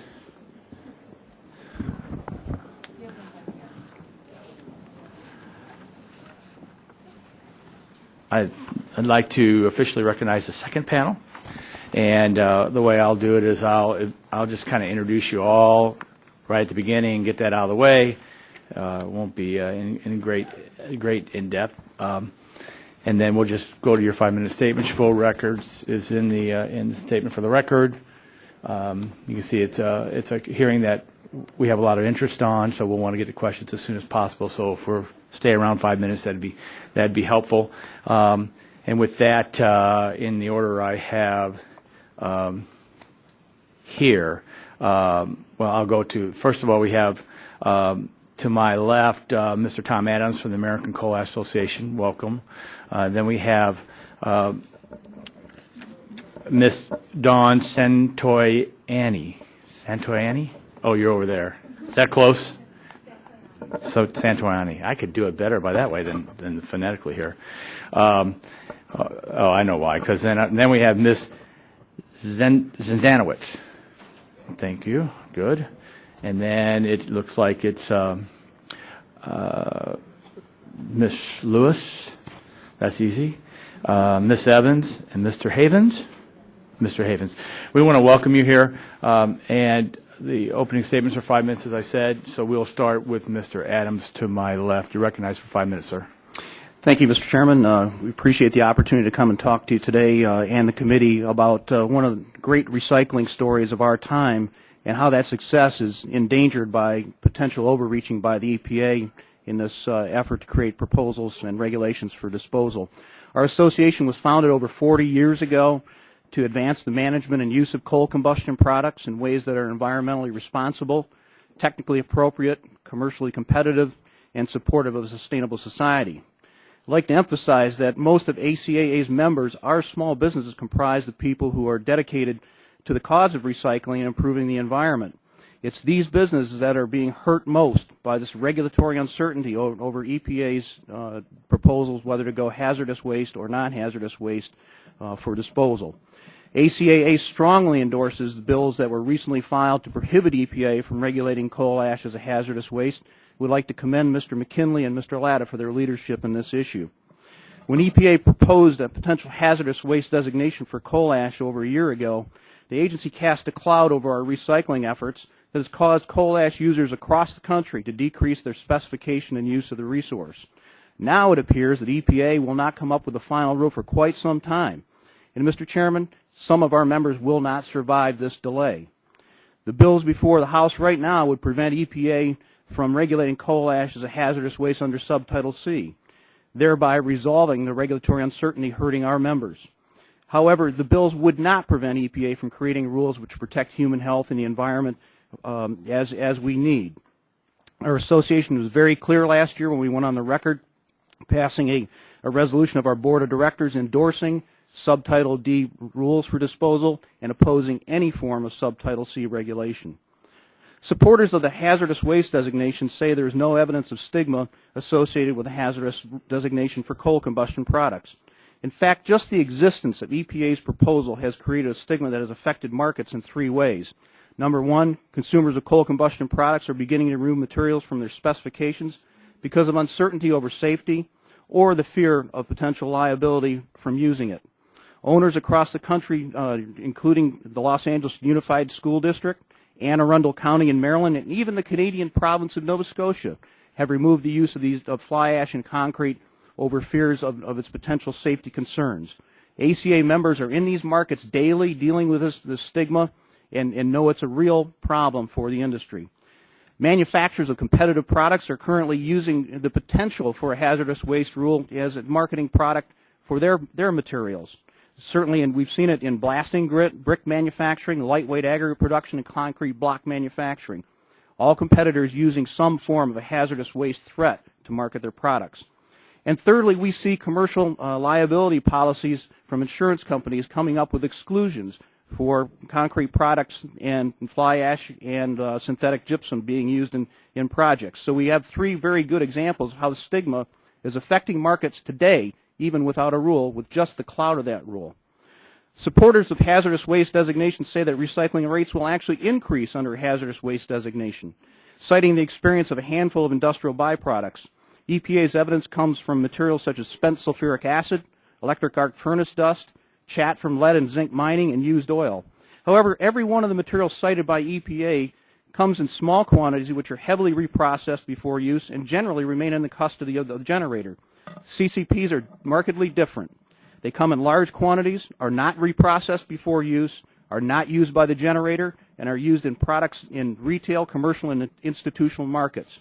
Citizens in this country can literally reach out and touch products containing CCPs in their homes. The coal ash recycling industry is worth protecting. The benefits of using coal ash rather than disposing of it are measured in the millions of tons annually. Millions of tons of decreased landfill use, decreased natural resource use, and decreased greenhouse gas emissions. In the decade from 1999 to 2009, the period for which data is most recently available, our nation successfully recycled 519 million tons of coal ash, some 38% of the 1.35 billion tons generated. We decreased greenhouse gases by 138 million tons during that same period through the use of fly ash and concrete products. In the process, we contributed $9 to $10 billion annually to the economy and created over 4,000 green jobs. Our highways are benefited and bridges are benefited by the use of coal ash. Our agricultural markets are benefited by it as well. We urge you to support the bills that will resolve this regulatory uncertainty crippling the recycling effort in this country. Thank you. Thank you, Mr. Adams. Now we'll recognize Ms. Mary Zandanowitz, Association of State and Territorial Solid Waste Management Officials. I wanted to get that on the record for the title. So you're recognized for 5 minutes. Check the microphone and see there's a button that should be right underneath there, and then pull it pretty close. It'll help. Chairman Shimkus. Maybe closer. Eat it. No. How's this? That's much better. Just for the transcribers. I don't want to give them dirty looks to me. So. Okay. Chairman, ranking member, and members of the subcommittee. As the executive director of ASWAMO, I won't say the whole name, I want to thank you for inviting us to testify today. Our members are experts, government experts in the management of hazardous and solid waste, and representing 50 states, 5 territories, and the District of Columbia. ASWAMO supports the goal of H.R. 1391 to prevent regulation of coal ash as a subtitle C material. The states have concerns, many concerns, but I'm only going to address 3 today. 1, CCRs are not a hazardous waste. The limited amount of capacity for hazardous waste, and the impact on state waste management programs. First, the hazardous waste issue. There are 3 bases for regulating CCRs as a hazardous waste that the EPA has cited. First is the criticism of the test method used to determine whether it has characteristics of hazardous waste.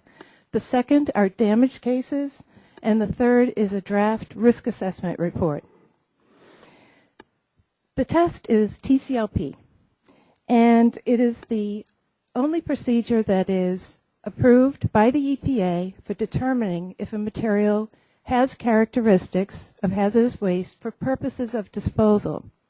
There are other tests that can be used to determine if a hazardous waste, a waste is hazardous for purposes of exposure to the environment. And our members support other methods that can in fact simulate those other conditions and believe that those are beneficial for beneficial use determinations. However, there's no evidence that TCLP is not appropriate for determining hazardous waste for the purposes of landfill. And based on vast experience of our state members, coal ash rarely is found to be hazardous with the TCLP method. The second issue is the risk assessment. And there is much to critique about that risk assessment, but the report itself really says it most succinctly. And that is the risk assessment was based on landfill methods that are outdated, and that using current landfill methods, there is not the risk identified in the report. And then the alleged damage cases. I can say the same thing for the 24 damage cases that EPA identified. And I say alleged because they're alleged to represent modern day landfill construction and practices. In fact, they don't. Those 24 cases are from, some of them, for example, are from before RCRA. There are only 3 that appear to be operated after 1990 and for a short time. And those are times when the construction of landfills certainly were not what they are today. But in fact, those cases as well are not really what I would call landfill practices, clearly not today. For example, some include gravel pits, quarries, and even a lake impoundment. That would never be considered disposal. Now, not all sites that are called damage cases actually are. Recent non-governmental reports name an additional 70 sites as damage cases, but the sites were identified by members of the public who reviewed records from state environmental offices, and our members contest the conclusions about those sites in the reports. They found the information to be incomplete, incorrect, and/or misleading. The bottom line, any evidence that's used to support Subtitle C regulation of coal ash should be based on sound science and modern disposal practices. The other issue I'd like to address is disposal capacity. Using a very optimistic estimate, the amount of coal ash that will be produced for disposal is about 22 million tons a year. The states and EPA agree that there's less than 35 million tons of capacity for coal ash, or I'm sorry, for hazardous waste currently. So that means in less than 2 years, that capacity will be consumed, and that has tremendous implications for state programs. Thank you very much. Your time's expired. You all both did great on 5 minutes. Now we'll see how Ms. Lewis does. Ms. Lewis is a toxicologist with Gradient. We welcome you, and you recognize 5 minutes. Good morning. I appreciate the opportunity. Might be the same thing. There is a button at the bottom, too. Better? Much Okay. better. Good morning, everyone. I appreciate the opportunity to testify here today in front of this committee. My name is Ari Lewis, and I'm a toxicologist and risk assessor, and I presently work at an environmental consulting company called Gradient. As far as my background goes, I have extensive expertise in metal toxicology and risk assessment, and over the past several years, I've been actively involved in many different issues related to coal ash and public health. Before I move on to my key points, I would just like to point out that most of my technical work related to coal ash risks has been performed under contract with the Electric Power Research Institute. However, I'm here today as an independent agent, and the opinions that I'm going to express are my own. Today, my testimony is focused on EPA's risk assessment and the regulatory impact analysis, and specifically whether the health-based information contained in these documents supports the regulation of coal ash as hazardous waste. And just to get everyone oriented, I'm going to sort of state my overall conclusions first, and then I'll provide some of the details. So my overall conclusions are these. Number one, the results of the risk assessment actually demonstrate that under typical waste disposal practices, coal combustion residuals do not pose a public health concern. High-end risk estimates in EPA's risk assessments are uncertain and reflect more atypical exposure scenarios that do not necessarily reflect real-world conditions.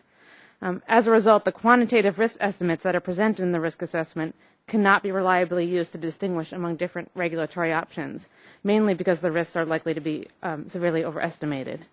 And finally, the results of the regulatory impact analysis and considerations of the uncertainties in that analysis demonstrate that there is very little public health benefit to be derived from regulating coal combustion waste as hazardous waste. So now I'll just provide a little bit more background. I think first it should be recognized that the EPA risk assessment was a very complex undertaking that attempted to capture the full range of disposal scenarios under a wide range of environmental conditions and waste characteristics. While this was a very comprehensive approach, examining risks in this way leads to two major issues. The first one is that this approach creates a hypothetical waste management units that do not necessarily reflect real-world conditions. And number two is that this kind of approach involves a large number of assumptions that leads to a profound amount of uncertainty, which often manifests as risk overestimates. When this uncertainty is not fully characterized, it leads to risks that can be overstated and lack reliability, particularly when you're estimating high-end or low-end risks. And for this reason, it's most appropriate to use the EPA results qualitatively, for example, to understand which types of waste types or management units are associated with more risk. So the EPA risk assessment presents more typical risks and high-end risks.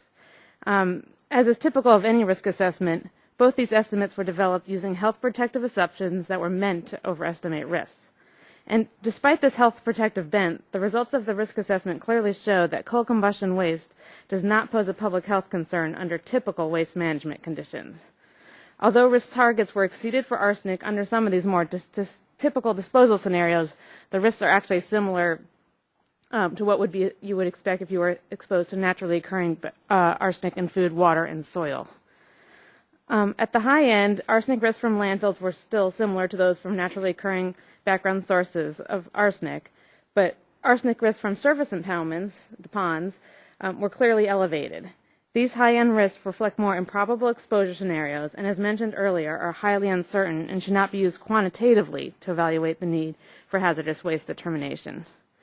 And finally, in regards to the RIA, to determine if hazardous waste listing was justified, EPA conducted a cost-benefit analysis using the arsenic results from the risk estimate to estimate how many potential cancer cases would be avoided under different waste management options. As a result, the uncertainties in the arsenic risk assessment were perpetuated into the cost-benefit analysis. And then on top of this, the cost-benefit analysis itself contains several additional assumptions that led to overestimates. The implications of this are that the number of cancer cases avoided under each disposal scenario, subtitle D versus subtitle C, are likely to be significantly overestimated. And if this is factored into the analysis, the difference in the cancer cases avoided between hazardous and non-hazardous disposal is negligible. And in fact, given the potential magnitude of this overestimate, it is plausible that regulating coal combustion residues as hazardous versus non-hazardous waste offers no measurable public health benefit. Thank you very much. I want to thank you, and now I'll recognize Ms. Santoani for 5 minutes. She's with Veritas Economic Consulting. Good morning, Mr. Chairman, members of Congress, and fellow panelists. Thank you for the opportunity to speak to you today. My name is Dawn Santoianni. I am a senior engineer with Veritas Economic Consulting. I have over 19 years' experience in combustion science, air pollutant formation, and quality assurance reviews.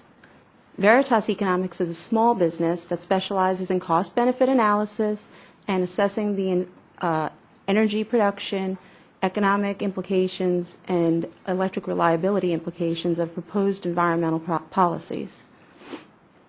Today, I'll be presenting the results of our cost analysis on EPA's proposed subtitle C option for the regulation of coal combustion residuals, or CCRs. This research was sponsored by the Electric Power Research Institute, but I am here representing myself and my company alone, and my views do not necessarily reflect EPRI's views. The analysis we conducted quantifies the incremental cost for the additional requirements under the subtitle C option compared to a baseline or what the current operations are today. We collected site-specific information on CCR handling and the plant configurations through a survey of coal-fired generating unit owners. And these survey responses covered 561 units at 225 plants subject to the regulation. Our cost of the industry report is available through the EPRI website. It's publicly available, and I have several copies with me if you're interested. Although the landfill design requirements and the groundwater monitoring requirements under Subtitle D are identical to those under Subtitle C, because CCRs under Subtitle C would be regulated from cradle to grave, or their point of generation, this imposes additional standards and costs. Our analysis quantified these costs, which are excluded by EPA from their IRA. Under Subtitle C, CCRs would be regulated from their point of generation, as I said, which requires retrofits and engineering upgrades in the plant for tanks, buildings, and conveyors that handle, process, or store CCRs. In addition, plants would also need wastewater treatment systems to replace the function currently provided by surface impoundments. Under Subtitle C, EPA acknowledges surface impoundments would be effectively phased out. The decision to where to dispose of CCRs is a function of many site-specific parameters and also some restrictions. That includes seismic restrictions, fault area restrictions, unstable topology, state-level restrictions, floodplain, watershed, land availability. These restrictions may preclude some plants from having a landfill on site for the disposal of their CCRs, and this was confirmed from our survey data.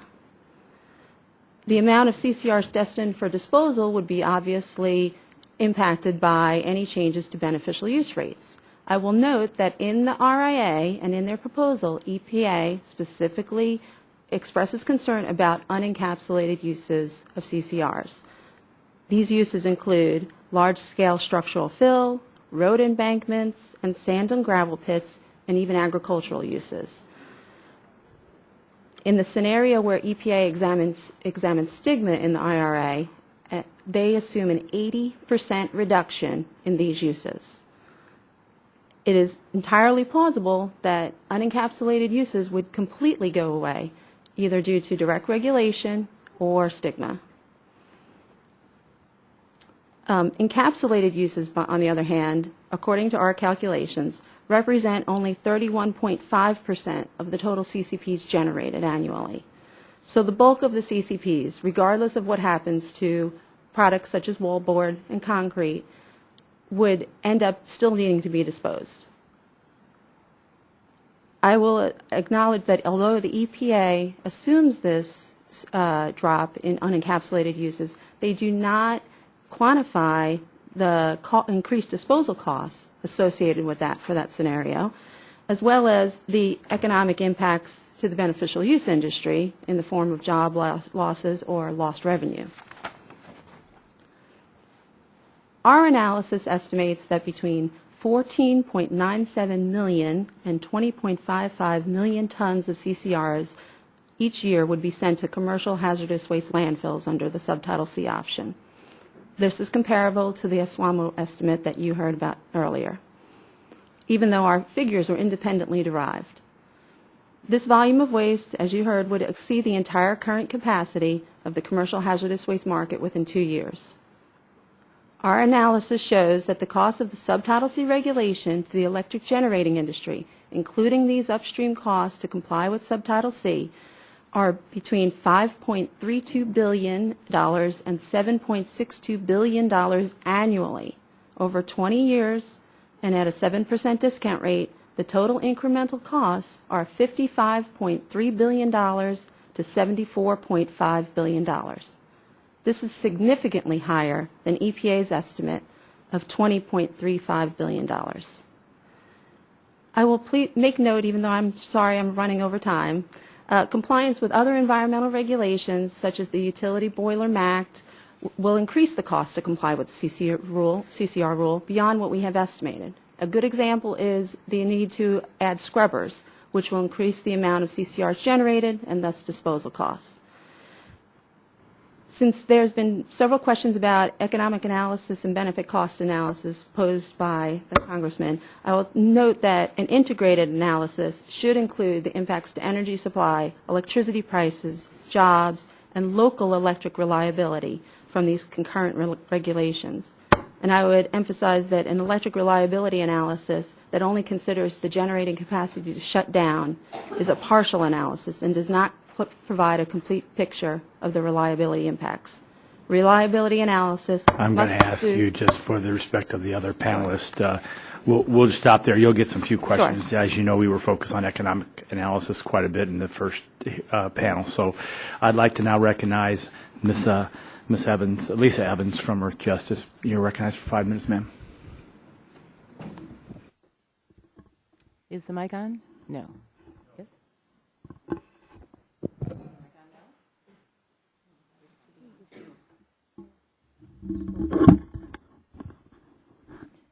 Is this right? Great. Okay. Thank you very much. Chairman, it's our icebreaker, so we do this every year and fight with these microphones. I know you put the one that didn't work in front of me. Yeah. How'd you guess? Dang. Chairman Shimkus, Ranking Member Green, and members of the subcommittee, I appreciate the opportunity today to address the threats posed to our nation's health and environment and economy by coal ash in ponds and landfills. When mismanaged, this toxic waste harms Americans nationwide by poisoning our water and our air. My name is Lisa Evans. I'm Senior Administrative Counsel for Earth Justice, a national nonprofit public interest law firm. I speak today for all those who are harmed by coal ash, some of whom are in the room this morning. I speak for those whose water is poisoned, whose air is filled with ash, whose homes have lost their value. I speak for those behind me from Illinois, West Virginia, Pennsylvania, Indiana, and Missouri, who fear for their children and their grandchildren, and who came here for help. However, the bill before this committee does not serve these citizens, nor does it serve the nation. H.R. 1391 whose purpose is to remove EPA's authority to establish federally enforceable regulations for coal ash, will cause great harm. First, the bill strips EPA of its ability to consider science and public comments in its ongoing rulemaking. Second, the bill will perpetuate highly dangerous conditions at coal ash dumps across the country, wet and dry. Third, the bill will not increase recycling and instead will decrease the incentive for coal ash reuse. And fourth, the bill passes on to future generations the enormous economic liability created by decades of ash mismanagement and ensures that this liability will grow ever larger in the absence of disposal and cleanup standards. No, this bill does not serve the nation. This bill focuses very narrowly on only one aspect of the nation's enormous coal ash problem, namely the benefits of recycling a portion of the ash. In essence, the bill does try to divert a tsunami into a swimming pool. Please allow me to elaborate. First, the bill is an unwise and wholly unwarranted interference in an ongoing rulemaking. In June 2010, EPA proposed 2 alternative coal ash regulations. The agency held 8 public hearings and received an unprecedented 450,000 comments. EPA must be permitted to consider these comments and to issue a final rule based on the best available science. Interference in EPA's ongoing technical and scientific deliberation is reckless and unjustifiable. Second, by removing EPA's ability to regulate coal ash under Subtitle C, the bill guarantees that coal ash disposal in states with inadequate or even non-existent regulations will continue without essential controls on dangerous dumping. It must be understood that the great majority of states do not require essential controls. Yet the bill prevents EPA from filling this gap. States that fail today to require composite liners, dust controls, monitoring, and financial assurance, like Illinois, Kentucky, Ohio, Oklahoma, Texas, and many more, can continue unchanged. The reality is that most states have been unwilling to impose restrictions on coal ash dumping for decades. These states simply are not going to change their programs based on voluntary guidelines. In addition, if federal standards are not made mandatory, there will be a significant disproportional impact on low-income communities and communities of color, our nation's most vulnerable communities. Further, ironically, the bill prevents EPA from phasing out the most dangerous form of coal ash dumping, wet disposal of ash in impoundments. This bill will make it impossible for EPA to once and for all phase out high-risk coal ash dumps like the one that collapsed in Kingston, Tennessee in 2008. Third, the bill will not increase recycling. Market analysis and our research of all the hazardous wastes that have been regulated, that have been designated to be hazardous, show that when disposal of waste is regulated under Subtitle C, there is far greater incentive to recycle because disposal costs increase. This bill will remove this incentive, and recycling cannot compete with a hole in the ground. Significant increases in real innovation in the reuse of fly ash and other combustion wastes will occur only if disposal of coal ash is strictly regulated. Lastly, the bill does nothing, and in fact only increases the enormous existing liability posed by the nation's existing coal ash dumps. This bill turns its back on the reality of the hundreds of aging, poorly constructed, and leaking dumps located throughout the U.S. Another costly disaster is inevitable if ash ponds are not phased out. It is also inevitable that the drinking water of more communities will be poisoned by arsenic and other chemicals if leaking dumps are not monitored and lined. Does this Congress really want to direct EPA to ignore these deadly hazards? And who will accept responsibility when this occurs? Yes, this bill asks EPA to close its eyes and hope this immense and deadly problem goes away. Yet the Resource Conservation Recovery Act requires EPA to carefully consider the best available science, health risks, and environmental damage in its hazardous waste determination. This process has worked well for 30 years. Tying EPA's hands now and removing science in the middle of an ongoing rulemaking is a reckless call that will have dire consequences for the nation's health and economy.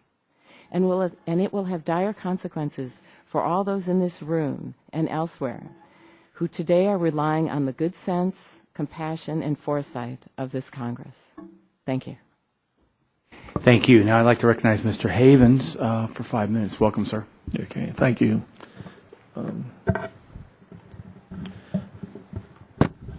Good morning, Mr. Chairman, members of the committee. My name is Kurt Havens, and I live and represent McKinley's 1st District in Hancock County of Chester, West Virginia.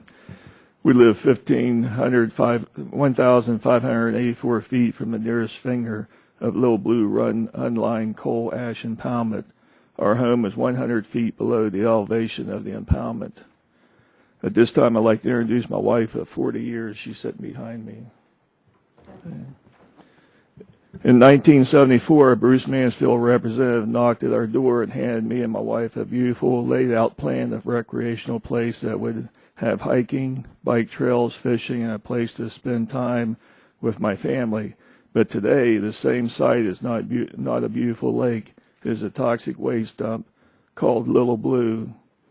The impoundment is 1,300 feet and 400 feet deep in some places. It has a high-hazard dam that, if breached, will cause loss of human life. We believe the land that God has given us to take care of is being destroyed by coal ash impoundment since 1975. The smell of rotten egg, sulfur hangs in the air near our homes, and several of our neighbors are experiencing water gushes on their land and into their springs.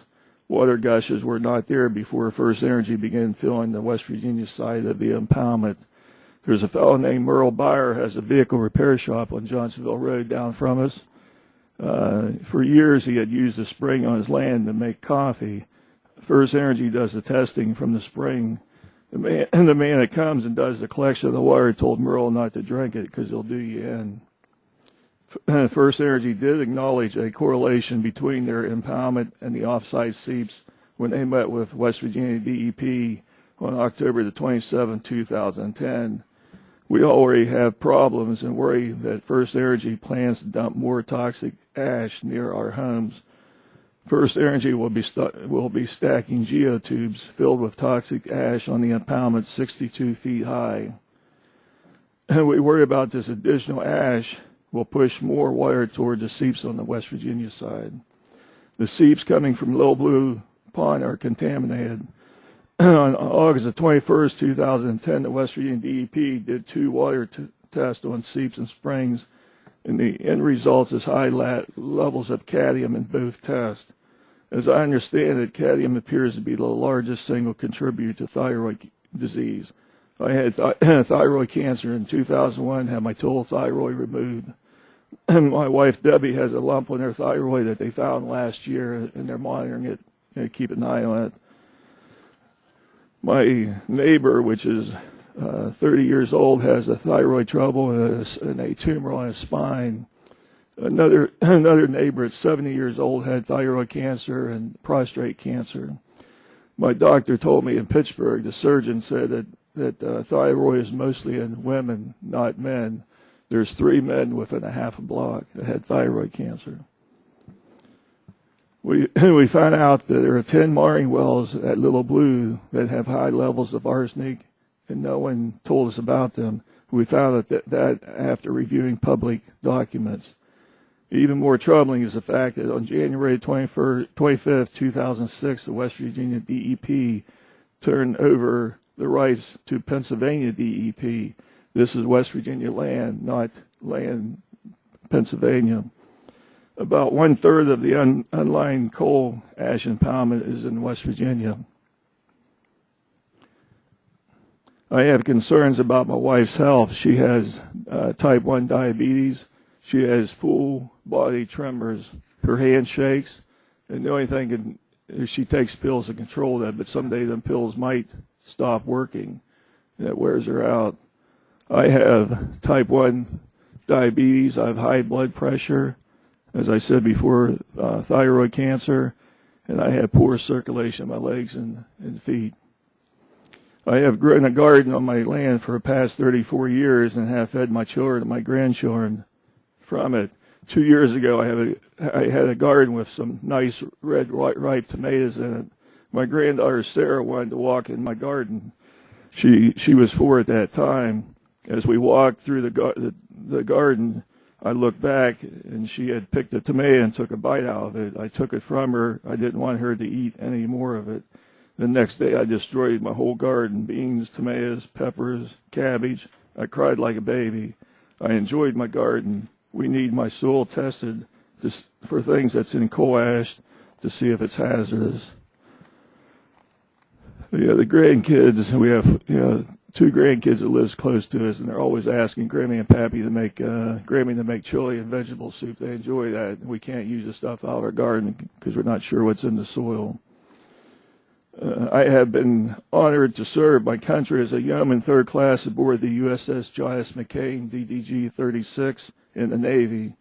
Now I come to Washington, D.C. this week to speak to members of Congress and administration asking for a strong federal protection of my family and community.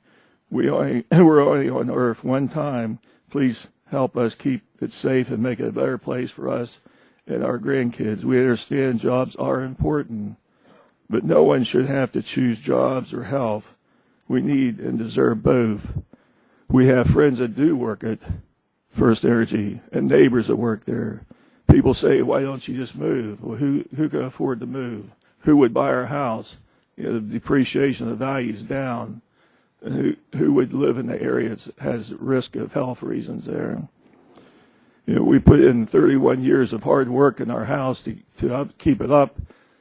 So what we do, I retired 6 years ago from the U.S. Postal Service in East Liverpool, Ohio, so we have a nice, comfortable home to live in.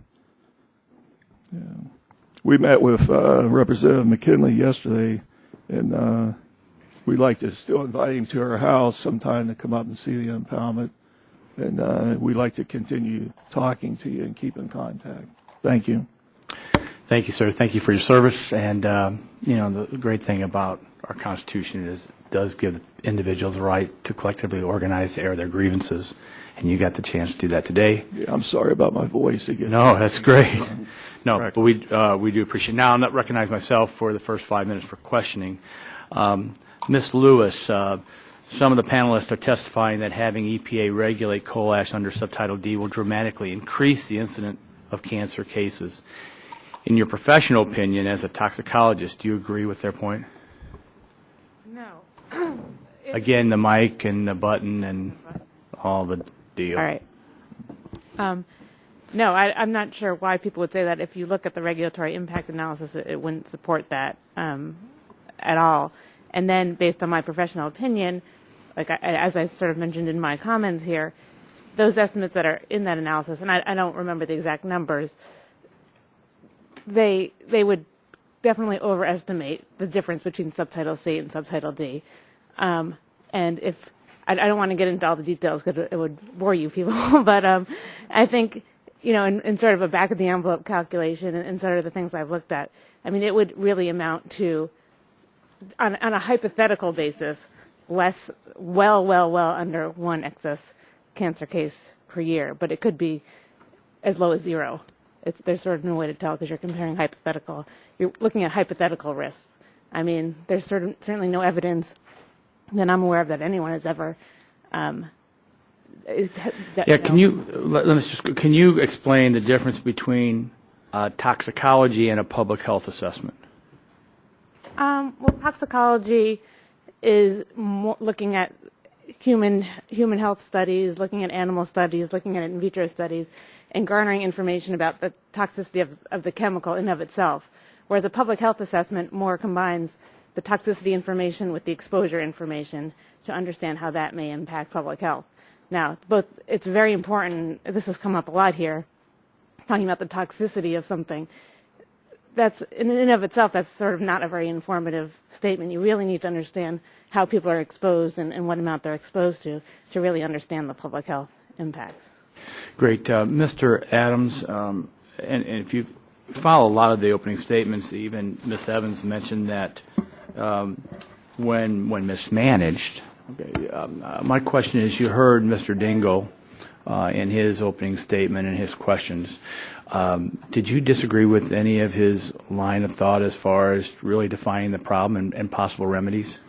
Well, first off, the American Coal Ash Association concentrates on the beneficial uses of coal combustion products, and we try to stay away from discussions of what's appropriate for disposal. Having said that, what we're looking at here is a situation that was fired by the Tennessee Valley Authority problem at Kingston. That really coalesced people around creating rules for disposal. So when we listen to a lot of the comments about damage cases and concerns about disposal, they seem to focus on the wet impoundment. So what Congressman Dingell was mentioning is perhaps we need to look at the impoundment problem and solve that problem as our most immediate concern. And then if we need to move later on, I think it would make sense to take other action. But in terms of the ACAA, we really just encourage any type of regulation other than a subtitle C hazardous waste. Great. Let me move on because my time's limited. Ms. Santoyani, obviously the big debate was cost-benefit analysis, job creation. Wide disparities in the cost compared to what EPA was sort of alluding to, but obviously on record saying they never calculated job impact. In an economic analysis, have you done a job impact? No, we were not tasked to do a full economic analysis. But let's then follow up on Mr. McKinley talked about, and she was here last week, the one of the university professors from Purdue dramatically talked about the huge increase in the cost to that university because they have a coal-fired power plant and, of course, the off-use.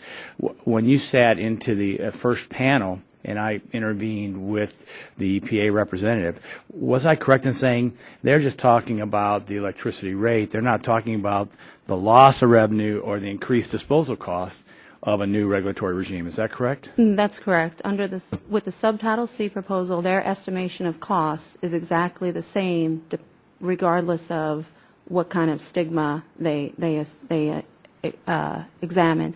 And they do not look at the increased cost of disposal. In fact, they assume the same disposal patterns as today, whereas Subtitle C imposes a whole set of other requirements that would cause more to go off-site and commercial at an increased cost, obviously. Yeah, and let me go to Ms. Zanovich. Does the history of disposal back up the testimony from Ms. Santoyani? There is a history. And Microphone. there is some history to rely on, and that is in 1980, industries had much of their waste stored on-site. But later, when it became hazardous, those industries, rather than going for corrective action and Subtitle C permits, went for off-site disposal. So, in fact, there is precedent for that. And actually just the opposite of what some of the previous testimony said. Yeah. So thank you. My time's expired. I'll now yield to the ranking member, Mr. Green, for 5 minutes. Thank you, Mr. Chairman. I have a number of questions, but it sounds like the storage, the slurry is the problem. But would the industry, Mr. Adams or Ms. Zanovich, would they oppose lining not only slurry, but also the lining requirements for dry storage? Our association supports Subtitle D requirements, and in the EPA proposals, the requirements, the engineering standards for either Subtitle C or Subtitle D landfills would be identical. So you're going to get the same level of protection. The difference is in who gets to enforce that protection. Yeah. Well, I understand Subtitle D is the state enforcement, but that's what we do here is change the law, and if we gave EPA the authority to have these standards, and of course they still could be forced, just like EPA does with lots of other issues, the states would have the first authority to enforce them. But if we required lining, that's required, require that lining for both dry storage and wet storage, is that a problem with the industry? Not for the American Coal Ash Association and its members. Okay. Mr. Havens, congratulations. Thank you for your service. Congratulations, you and your wife, for 40 years. My wife and I celebrated 41 in January. So, congratulations. For our wives to put up with us all these years, it's amazing. Have you had a chance to test your garden on the soil samples? I've talked to the West Virginia DEP, and he's supposed to come up from Charleston or Fairmont and test it. They said they would test my soil for me. I know. I only grow peppers and tomatoes in my yard, but I know people test their soil all the time to have certain types of plants that are successful, in Texas as Zayas or whatever. And, obviously I would do that. That's why I was wondering, because living 100 feet. And I sympathize with you. I moved into my first house in 1971, and we were told this 15-acre tract was going to be a park. We didn't bother to go check with the county if they'd reserved that 15-acre tract. It turned out they were going to build multifamily there. We ended up having a school build and a community building, but it took a lot of political work to do that, because the developer, even though they told us something, we didn't check on it. It made me, from then on, I buy property, I look and see what the reserves are. Our thing was we moved there in '73 when I got out of the Navy. We was there before the dam was. Yeah. Well, and somebody owned that property, and they had the right to use that property, but even though you were told that, there was no guarantee for that for you. Ms. Evans, in your testimony, you state that market analysis show that when the disposal of waste is regularly under Title C, there's a greater incentive to recycle because of the disposal cost increase. That's interesting, because obviously we want to, in EPA testimony, they want more recycling. And I think that's what we want. And I'm going to ask the rest of the panel, particularly from the industry, is that true? Because I know we have the percentage, we have 37% now is recycle. If the cheapness of just slurry storage or dry storage doesn't encourage recycling. Is that correct? Ms. Evans, and then I'll ask the industry in my minute, 30 seconds. It's absolutely correct. When you dump the ash in a pond or a landfill, it can cost $3 a ton. It can cost almost nothing. There's no incentive with that kind of cheap disposal cost to find other uses for it. In my own home state of Massachusetts, when the Massachusetts state government clamped down on 2 power plants, they were unable to keep using their unlined ponds. They ended up going to a reburning system on their power plant, which now captures at our biggest plant about 100% of the ash, which is now used in concrete. That's the kind of success story when a company cannot just dump in the hole next to the plant. Mr. Adams, I know that's what your association does. Do you see that if the cost for wet storage or dry storage is so cheap, then it would discourage recycling? No, that in fact is not the case. And what's happening in the marketplace, now first off, as I mentioned earlier, we look at beneficial use, and first we look at environmental safety. Secondly, we look at technical appropriate. Third, it has to be commercially competitive. And our members have done a great job, as evidenced by the recycling rate today, of identifying how those products compete in the marketplace and their real value. Utilities have recognized that too, and over time contracts between utilities and their marketing companies have changed to reflect that. So we have currently many situations where, for example, in Wisconsin, if you look at the CCPs generated there, over 90% are used beneficially, with We Energies using 99 to 100% every year, because they recognize it has value to the market. Well, obviously, I think all of us would rather have wallboard with coal ash in it than what we got from China. The wallboard you're looking at does not contain coal ash. It contains synthetic gypsum from the scrubbers in power plants. So there's no ash in that wallboard. It's synthetic gypsum, about 35% of the wallboard. But if I could respond to the Wisconsin situation, is that in Wisconsin there are better laws than average, which gives an incentive to the Wisconsin We Energies, to the utilities, to recycle. That same situation would not be true in Texas, in Alabama, in Illinois. Try not to have much coal ash. The gentleman's time's expired. Now the chair recognizes the gentleman from West. No, I'm sorry, I'm out of line. The chairman emeritus, Mr. Waxman, for 5 minutes. Thank you, Mr. Chairman. I'd like to set aside the debate over subtitle C versus subtitle D and focus on what protections should be established on the ground. Mr. Adams seems to state that the American Coal Ash Association supports phasing out wet impoundments like the one that burst in Kingston, Tennessee in 2008. I'd like to go down the line and ask all of the witnesses if they support phasing out wet impoundments, and please just give me a yes or no answer. Mr. Adams? Yes, if those impoundments are not providing environmental protection. Yes or no? Just so you know, because I have yes or no questions and want to get everybody in. Yes. Ms. Zabazowicz. Our association has not taken a position on that, so I can't say yes or no. Okay. Ms. Lewis? I don't have a position on that either. I would want to look more into the specific risks. I don't have a position on that either. Okay, Ms. Evans? Yes. Yes. Okay. We've heard testimony about the need to ensure that the standards for dry landfill disposal is also improved. These standards would likely include the use of double liners, groundwater monitoring, dust control, and other necessary measures. Would each of you please answer if they would support improving the standards for dry landfill disposal? Yes. Many of our states are doing that already, so yes, we support it. To the extent that they would reduce risk, yes, that would be good. Yes, I would support that. Yes. Yes. Let me ask each of the witnesses if improved coal ash disposal standards should be enforceable. Mr. Adams? Yes. Yes. But if I may say, yes by the states. There should be some oversight. You know, I don't have an opinion about who oversees that. I don't have a position on who oversees it. I'm not asking who. Do you think they ought to be enforceable? Yes, there should be enforcement. Yes. Yes.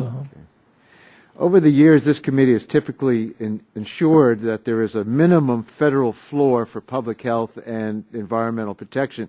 States are typically authorized to provide additional protections, but a federal floor prevents a race to the bottom. Would each of the witnesses state whether they support a minimal level of protection that would apply consistently to every state? Mr. Adams? We support regulation that is enforceable by the state, and it works for municipal solid waste. So Would you want would you agree with a federal floor, no matter who enforces it? Expressed in the subtitle D rule, yes. It would depend on what it is, but yes, and many of the states actually go well beyond what's required. And even though there is no requirement for CCR, the vast majority of our states have permitting programs. Now, my only question, and I want you yes or no, is do you think there ought to be a minimal level of protection that would apply to every state? Yes. Okay. I would agree, yes. I don't have an opinion on that. Okay. Yes. Yes. Okay. If EPA acts under subtitle D instead of subtitle C, EPA believes that the only way to enforce minimum safety standards at a disposal site will be through citizen suit enforcement. Will each of you state whether you support allowing impacted citizens to enforce requirements through the use of citizen suits? Yes or no on this? That statement is incorrect. EPA would have authority under imminent endangerment to step in and enforce under subtitle D. So the premise of the statement is incorrect. It's not an imminent danger, and they want to enforce safety standards. Would you think that they ought to be able to enforce them through citizen suits? We trust the state with municipal solid waste. We trust them with this. So not at the federal level.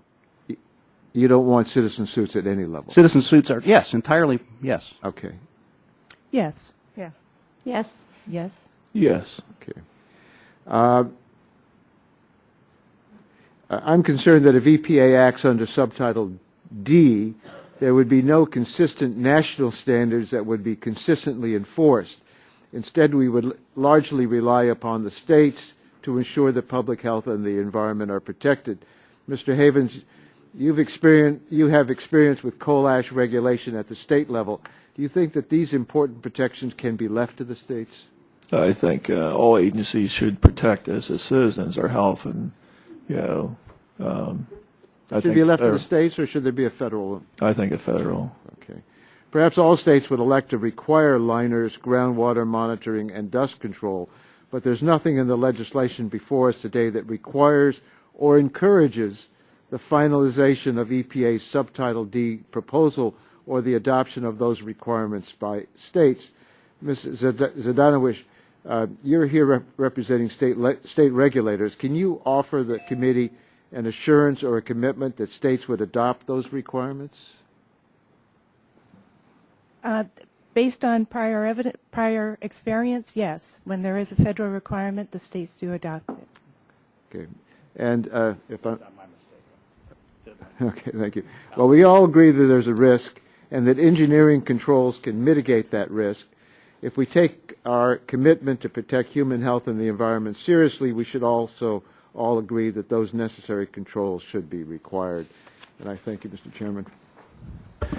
I think the Chairman Emeritus, and now Chair recognizes the gentleman from West Virginia, Mr. McKinley, for 5 minutes. Thank you again, Mr. Chairman, for allowing me to participate in this panel discussion. Sedanowitz? Yes. Is that close? That's very good. Thank you very much. I heard earlier in the testimony that Ms. Evans said that states are unwilling to regulate coal ash. Could you amplify on that a little bit or respond to that? Yes, and I'm glad that you asked me because I disagree with that premise completely. There are 42 states at which coal ash is disposed.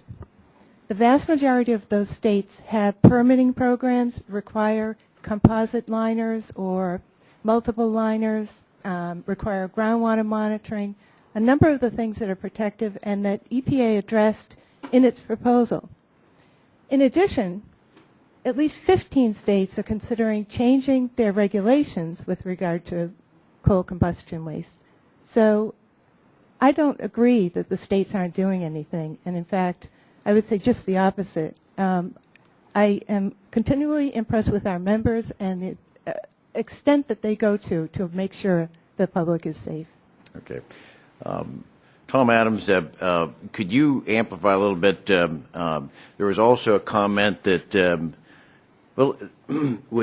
that if it becomes a hazardous material, that 1391, if 1391 is passed, Ms. Evans said it would decrease coal ash recycling. I think that if I could preface this remark or this question, I think this whole argument today is over. We're trying to remove the stigma to fly ash. That's really what it's all about. Is that not a fair statement? Absolutely. What's happening in the marketplace now, and EPA has projected some ideas about what's going to happen with marketing and that kind of thing. Our people live it day in and day out. They're hearing from the users, the owners, the specifiers, contractors, consultants. They're hearing what people's position will be under a hazardous waste rule. This uncertainty, this regulatory uncertainty of are we going hazardous, are we going non-hazardous, is crippling the recycling industry. And each day that this goes on, more and more damage is happening to the recycling industry. And a lot of these are small businesses, as I mentioned in my testimony, that will not survive long delay. I don't think any of your vendors or the people downstream or if would disagree that if it's causing problems, it's probably the way that the dams in the past, the impoundments in the past have been contained. This Little Blue was it was an old dam impoundment built in the 70s and didn't have the requirements that they have today. But under the new impoundments, the new requirements, whether it's a single liner or a double liner, I think anyone that's using fly is going to be concerned about. They don't want that the leachate into the water. Is that not fair? I don't think anyone's intentionally trying to cut a corner and pollute the atmosphere or the environment. Absolutely, and when I've discussed this issue with experts on recycling, like the Utility Solid Waste Activities Group, if you go back and look at the landfill and other disposal facilities that have been built in the last 15 to 20 years, you find these protections are built into virtually all these projects.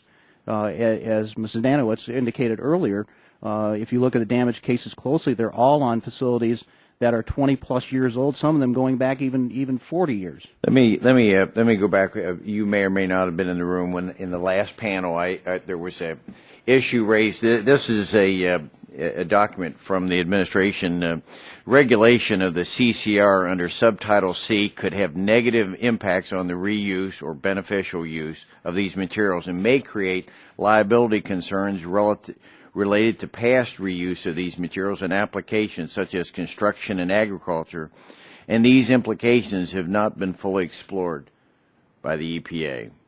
Now that statement is supported by the USDA, the TVA, the Department of Transportation, Department of Interior, Department of Education, the Corps of Engineers, CEQ, OMB. Are they wrong? Those agencies all have experience with using these materials beneficially for different purposes. In the case of, as you cited, the USDA, they've completed a risk assessment on the use of synthetic gypsum in agriculture but EPA will not even pick up the phone and call them and ask them for the data. In particular case of use of coal ash in mine fill, EPA is committed to working with the Office of Surface Mines. We've encouraged EPA to do the same on agricultural issues with USDA, but they don't seem to have that phone number. Okay. I just want to make sure that as long as we all understand what 1391 is to do, is to remove the stigma that could be associated with it. It has the idea of the states maintaining it, and what I heard from you say, Stanowitz, is that the states will regulate it, and hopefully there will be the standard set up if it's a double line or a single, whatever it is, to make sure that we don't have it, because none of us want to see anyone hurt. And to think of what the Havens have had to deal with, that, I'm sorry. That was a past situation. I want to make sure that never happens again to another family in America. I yield back my time. The gentleman yields back his time.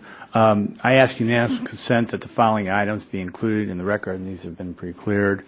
A letter to Administrator Jackson dated November 14, 2010 from Dr. Kosnet, Smith, and Votter. A letter to the subcommittee from the Edison Electric Institute and the Environment Council of the states, both dated April 13, 2010, and 2 letters to residents from First Energy Generation Corp. dated October 22, 2010, and February 4, 2011, regarding the Little Blue Run impoundment. I'd also like to thank the second panel and remind members they have 10 days if they would like to submit additional questions, and if they do so, if you would get those back to us, we would appreciate it. We know you took out time of your day to help us this morning. We do appreciate it, and I call the hearing adjourned.